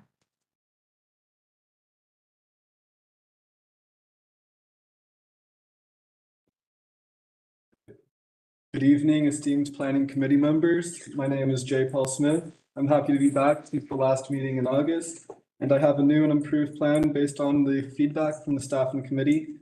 As a Georgia grad, I've been in Athens for 5 years and I have some local knowledge of the area. East Athens, in my opinion, is primed for growth. It's a desirable area to live in because it's inside of the perimeter loop and it's nearby to downtown. And there's currently a local need for diversified housing options with missing middle housing. There's a market gap that currently exists between single-family homes and the very large mid-rise 100+ unit apartment buildings. My vision is to fill this market gap and enhance livability through mindful development. Decisions will fit the external environment and evolving community needs, and it is important to maximize scarce land to build to the highest and best purpose. Infill development should be preferred to greenfield expansion for these reasons, and I look forward to sharing more details of the revised plan. It's my hope to earn the committee's support tonight, and this plan works to benefit current and future residents of the neighborhood. Thank you for your time and I welcome your insights. In August, I last proposed rezoning 243 Bray from RS5 to RM3, but after staff and committee feedback, I've revised my request to RM2. This is based on concerns surrounding density and neighborhood compatibility. The new proposal decreases allowed density from 50 units to 24 units per acre compared to RM3. To fit neighbors' concerns, I'm also no longer planning to build an apartment building. The site's concept has shifted to be 4 duplexes in the townhome row, and the aim is to match the fabric of the existing neighborhood in terms of height and density patterns. The new plan adds amenities of a pickleball court and open walking courtyard, and these shared features will give opportunities for people to gather and foster community.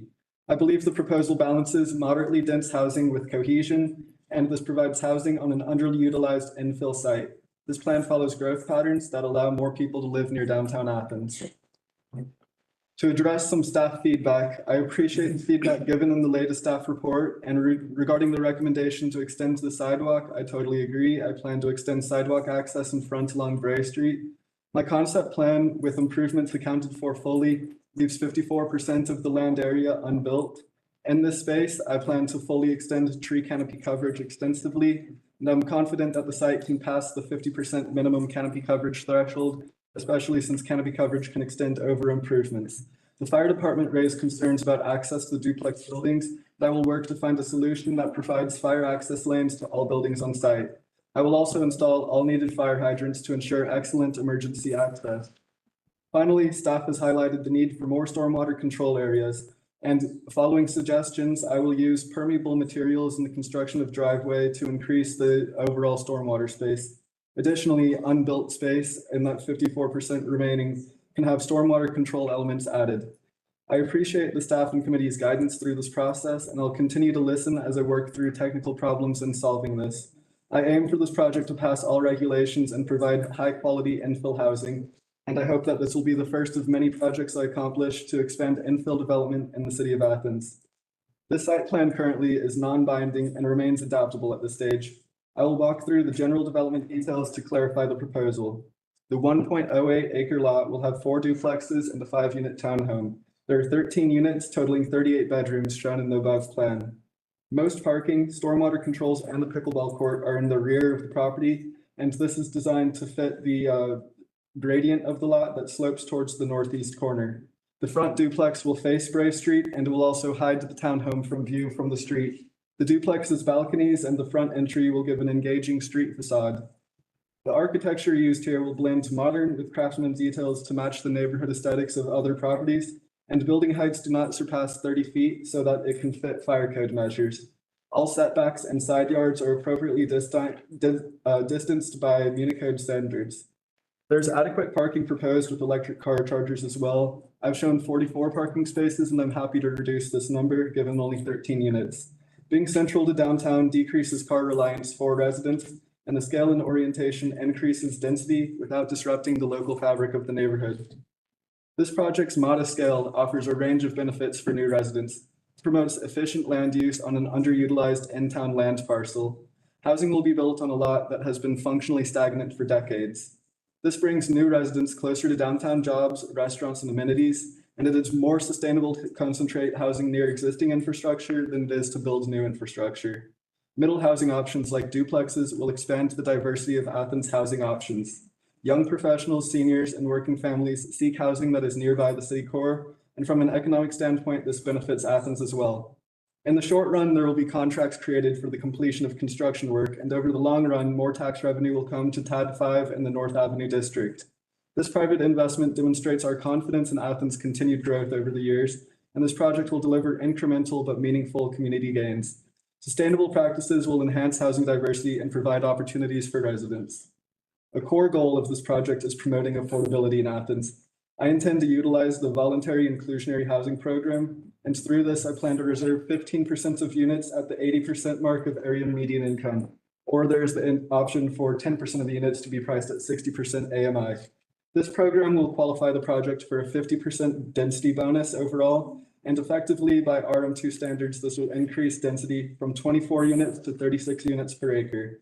It is a goal of my project to be classified as mission-driven according to the new standards by the Federal Housing Finance Administration, and participation in the inclusionary housing program of Athens will classify this property as mission-driven, meaning that this will meet federal plans to increase infill redevelopment with fair pricing standards.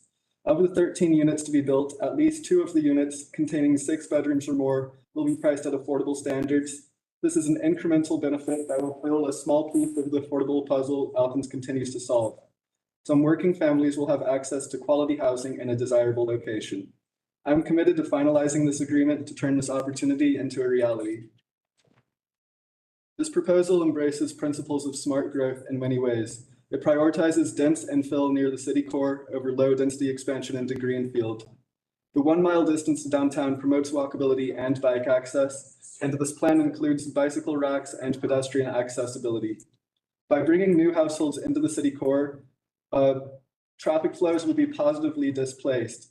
Building far from downtown increases car reliance, but building near the city core increases pedestrian capabilities. This site allows residents easy access to jobs and amenities with public options for transit. The future North Avenue Trail project will provide state-of-the-art walking access right in front of this property. Leveraging public infrastructure is a hallmark of the sustainable practice of development. People desire vibrant city centers, and this plan will give pedestrian accessibility on brand new trails. Increasing density in core neighborhoods has many human benefits as well. Residents can enjoy the livability and convenience of a walkable urban lifestyle, something very rare in the United States. This project shows how small-scale infill can enhance urban access and connectivity. I'm proud to promote this vision for a more walkable and connected Athens. I will employ sustainable practices to minimize environmental impacts, using erosion and runoff control measures during construction and planting water-retaining vegetation around stormwater control areas.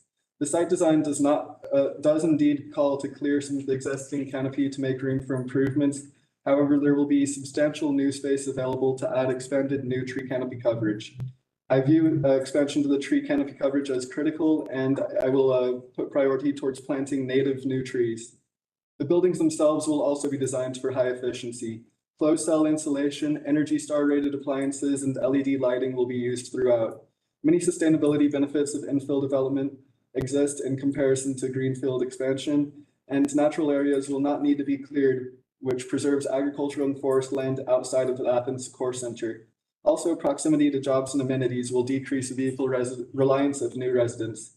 Lastly, the sharing of common green spaces builds community and lowers suburban sprawl. This project enhances housing density access, and it improves the local environment, and the future of the city for the city of Athens should rely on using sustainable development practices as a standard. I want to sincerely thank the planning staff for their expert analysis and for reviewing my plan. Through collaboration, I hope to align with Athens' visions and needs, and I also want to thank the planning committee for your time and consideration tonight. I believe this revised proposal appropriately addresses concerns that were raised in the August meeting, and this expands accessible and environmentally conscious housing options to the people of Athens.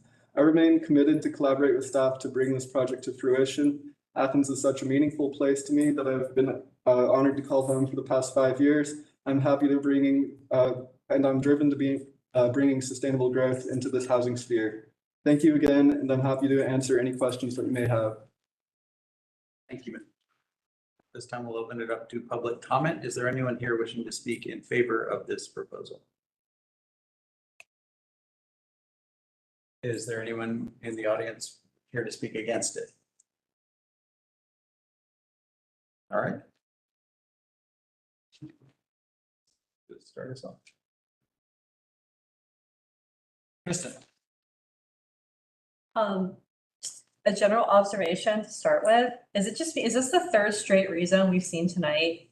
I feel like to make another Lucy Rowland reference, she would be like, where's the plan development, right? But I also want to kind of like eat a little bit of crow, because I know the first proposal we saw, I was like annoyed that we had all these like sort of cookie cutter kind of houses stamped out, and you get a little yard, and I know not everybody likes yards, but still. But then the last two, it kind of restores my faith in humanity a little bit. Like maybe not everything is awful. So understanding this is simply a rezoning, I am much happier with the RM2 rather than the RM3 we saw earlier, so I'm cool with that. And my question for staff,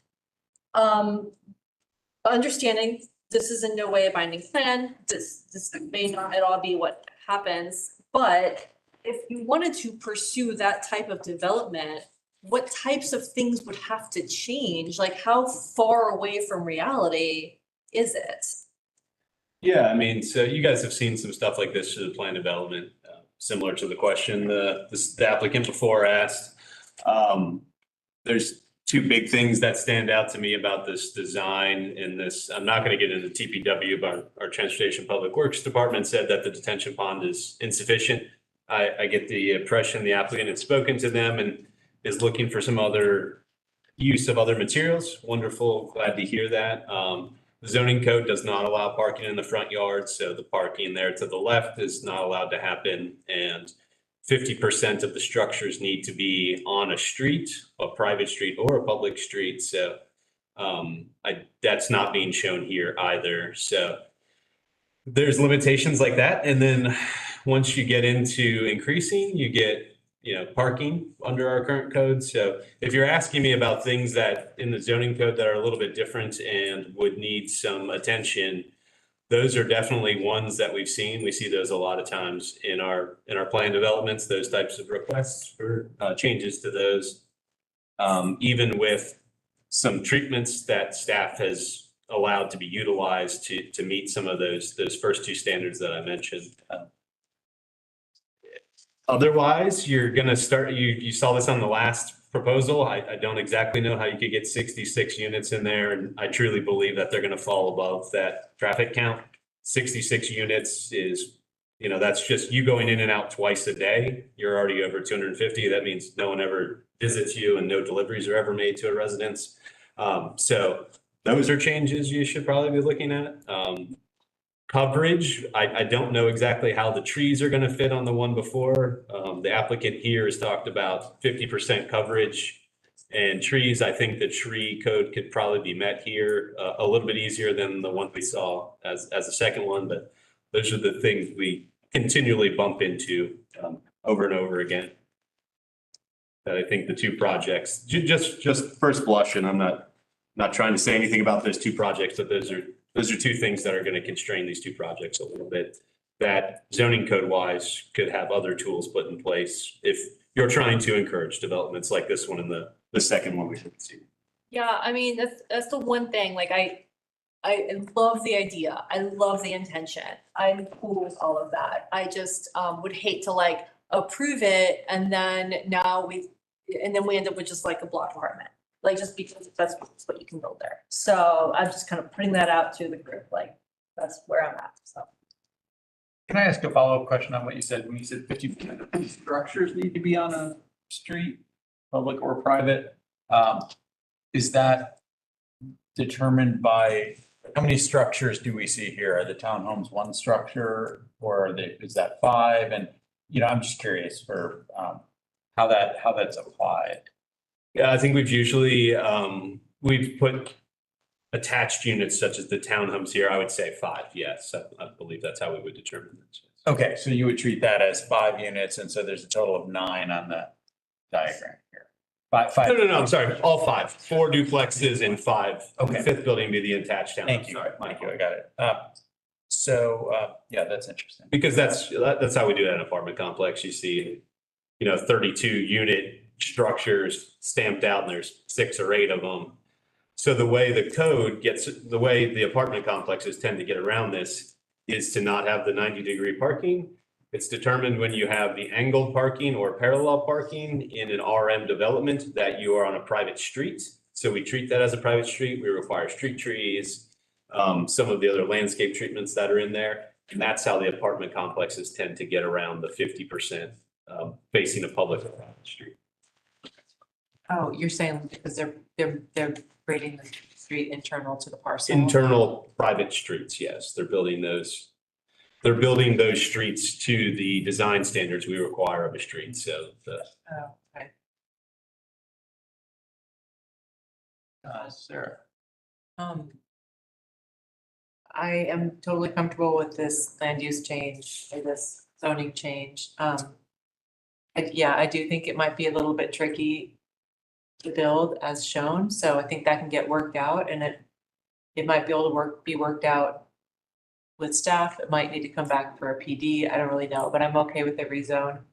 One really small detail I would add is that I just learned this week that pickleball courts in residential settings have been becoming kind of a nuisance. I didn't know that was a thing. It's a thing. So it's just, yeah. And so, and there was I kind of went down a Google rabbit hole about it, but there is like some guy somewhere, I can't remember where, who's working on like buffering technology. And so you might just think about that a little bit because of who you're backing up to right there. Noise is what you mean. Noise. Yeah. And I don't think it's technically like illegal. It just could be something that makes the neighbors unhappy. So I love the idea of a pickleball court on that property, but I think just passing on some new knowledge I gained this week. Alice? I share the usual concerns that we always have when we're doing straight rezones, and I appreciate Kristen pointing out that we're now on our third and I guess last for this evening.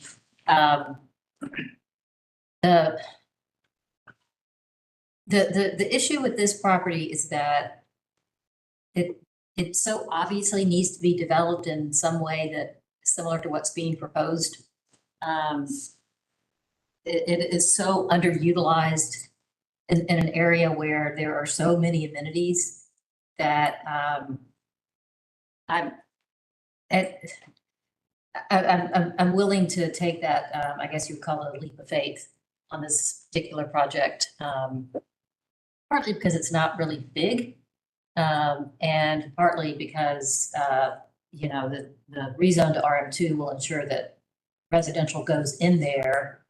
And I guess the leap of faith is that the developer will maintain his current values and or will not sell this to someone who has opposite values somewhere down the road. But and I certainly have a lot of faith in our staff being able to work out the kind of problems that Mark was just alluding to in terms of the site plan. So I'm going to go ahead and support the rezone. I'll go ahead and make a motion not to shut down discussion, just so, you know, previous discussion. So I would like to make a motion to approve the rezone for 243 Grace Street. Second. Motion by Alice, second by Sarah Gary. I have one more comment for, our question for staff. I think again, my concern, I'm totally fine with the number of units that would go in under this zoning. I just kind of want to make sure we're thinking through all the impacts on the neighbors. I had a question. It's shown as basically the back setback of the neighbors would be the side setback of this property, so it's a little bit less. Was that accurate? I guess it's the south. Where it jogs. Yeah, I mean, just what we see at the bottom of the screen is what the houses backed up to, the adjacent houses. Oh, so you're saying the side on this project backs up to the back of Cannon Street? Yeah, I guess it's just kind of on principle. I kind of feel like if people are next to a single family zone, they're entitled to something, somewhat entitled to something that's not a huge departure from what they would get in terms of, you know, other single family backyards. I mean, it's only 5 feet different. It's not a huge deal. I definitely support the rezoning. But I just wondered if you could speak a little bit to, if you could see any other, in terms of, I guess that there is potential for one giant building. It doesn't have to be this small scale buildings, which I like. Yes, I'm happy to speak to that. This is a question for staff. Oh, I'm sorry. So are you asking if those buffers should be increased or if the code has something to increase them, I guess? I guess I wondered if it was accurate and if, in staff's opinion, that was it was a big departure from what a single family house would entail there. Or maybe a series of single family houses at the same scale as the next door. So there is an addition a buffer requirement for multifamily residences adjacent to single family residences. It gives them 3 options: a natural buffer strip of at least 50 feet, a landscape buffer strip 20 feet wide, densely planted with a mix of trees and shrubs. That needs to grow within a year, up to 6 feet within 3 years. And then a landscape buffer wall is the third option. That's a requirement between multifamily residences adjacent to single family residences. Okay, thanks. And I guess my second question was what, if it's a straight rezone, what's the maximum bulk of a potential building? Maximum bulk. I mean, I assume we could just put all the units in one building? Yes. Okay. Yes. But it still be the same height requirements and. Same height requirements for RM2, yes. Which are pretty close. I think it's just 5 feet taller than the current. code requirement. Okay, thank you. Let me just jump in to say it has just come to my attention that we still have folks from the fire department, public utilities and traffic here that we may not need unless anyone anticipates having questions for them. And so. Well, that was my question or my concern was I was looking at this layout. I don't have a problem with the rezone. I'm not excited about the layout because these bottom buildings over here, I think fire has made indication there. I mean, how do you get to the building by the pickleball court if we got a fire in the back corner? And I don't know if fire wants to address that or if that's just something that the layout needs to be completely looked at. Hello, I'm Richard. I'm with the Fire Marshal's office. So that is one of our concerns on this project is the access to the 3 buildings on the backside. We would have to have some type of access provided for that with the number of units and the size of the buildings. So that's something that we would have to work with them to try to figure out what our access point would be, whether it be like a little access road cut in there, but something would have to be changed on this plan here for it to go through, for us to get approval. Yeah, that's my biggest sticking point there when I first looked at it. There's no way to get back there. I mean, obviously something would have to be done with y'all. Yes. Thank you. Any other questions? Thank you all.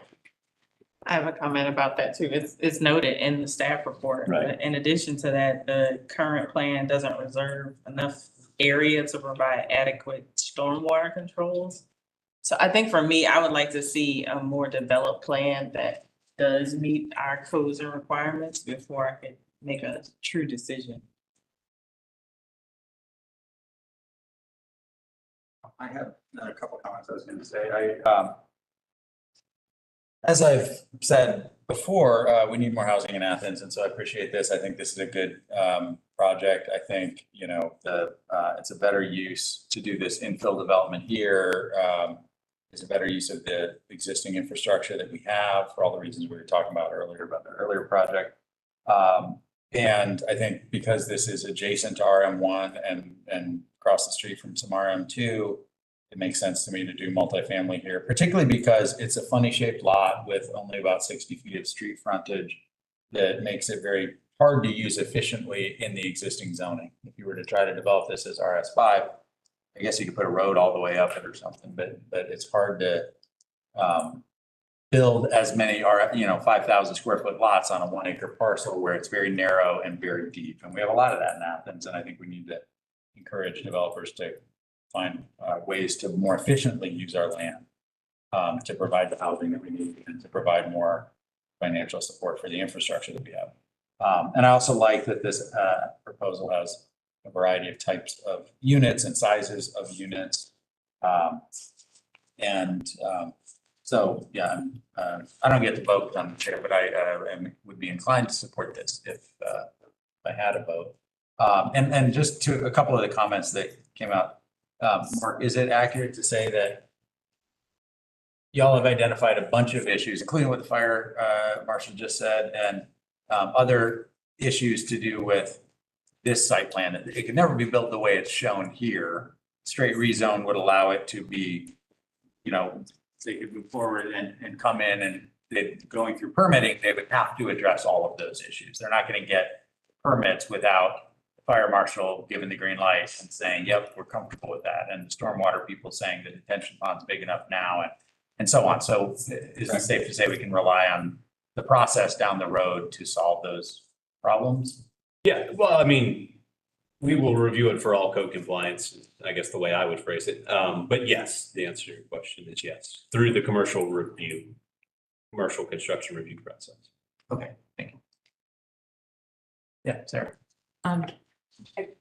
We're just bringing this up I'm really hoping that this body sometime in the next year has the opportunity to talk about cottage court ordinances and whether that might be something that's in the works for Athens-Clarke County. And this is a really good example of a tricky law to develop that might be good for us to keep in our minds if we get the opportunity to have that discussion, because it does bring up some really good points about the trickiness.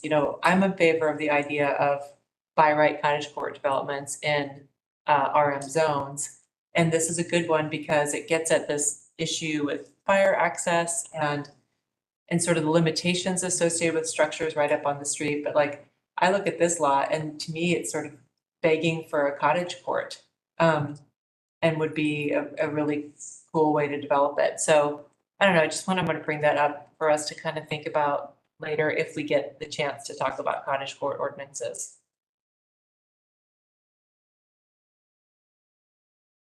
All right, if there's no further discussion, we have a motion and a second. Yes. Goodrum, Yes. Beresford, Yes. Gary, Yes. Rouse, Yes. Bass, Yes. Sams, Yes. Sanders, Yes. Tucker. Yes. Motion passes unanimously.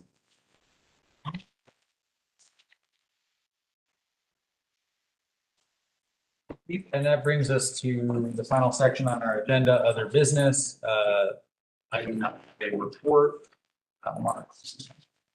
Just have a real quick update on the public input process for our growth concept map. We are just under halfway through. I put a flyer at all of your seats. Many of you have signed up through the link that was shared. We would love you all to be out and enjoy some of these events. Some of the commissioners who've made it out due to the participation have just kind of become participants as well. So we would love you to also pass and spread the word about our remaining events. We have the 2 bus tours left. We have a few walks left. We have a few of our bigger venues, including Vernon Payne Hall, which is former Prince Avenue Academy, Piedmont College, which is now the CCSD building on Prince. Really interesting when we went over there to visit. Beautiful spot if you haven't been in. We will be hosting our downtown event at Creature Comforts. And we will be out doing some tabling work at farmers markets. Had some great participation so far from all those who've come out. Lots of great comments, lots of comments I'm sure you all could guess at. But we'll withhold the big reveal until the end of October, and we'll be coming back before this body and presenting that to all of you. But you all have a lot of knowledge, and so being out on some of these walks, being at some of the tabling of the sit-down events, which have some interactive components, I think the planning commissioners have been there, shared a lot of great points and a lot of great insights, and been able to answer a few questions and interact and hear some of these things straight from folks' mouths. So would love to see you all out at some of our remaining events. And if short of that, you cannot make it, please convince all of your friends and family and social networks to come join us and register their opinion. Lastly, in terms of registering your opinion, we've got an online option now. We will have a much more comprehensive online option in the future land use effort in 2024. But please, if you want to go in there and just throw a few comments in, QR code points you to our comprehensive plan page where that is available, plus registration is available. Calendar of all those events is available. That flyer is available. Our PowerPoint is available, and I just remembered that I promised someone I would make it shareable today, and I did not do that, so I will do that in the morning. Yes, please come out and join us. Please come support the effort. Thank you. And the cases. In the cases. Mayor and Commissioner. Oh, all 3 cases passed unanimously. That would be Winslow Park being pulled out of the planned development. Am I blanking on all these? Tally Crossing. And Macon Highway. Macon Highway. Thank you. Thank you. I noticed too, it's just, I watched that particular meeting. I don't watch all of them all the way through, but sometimes I skip over the zoning parts. But I noticed how quickly they all went. Y'all got to get home a little bit earlier They've been going that quicker. night. So I feel like we deserve some credit for that. Through our reviews before they get to us, so I'm just throwing that. Give us a raise, give us a raise. Great point, motion. If you wanted to bring snacks next time. That's right. All right, unless there are any other miscellaneous announcements. Motion to adjourn. All in favor? Hey.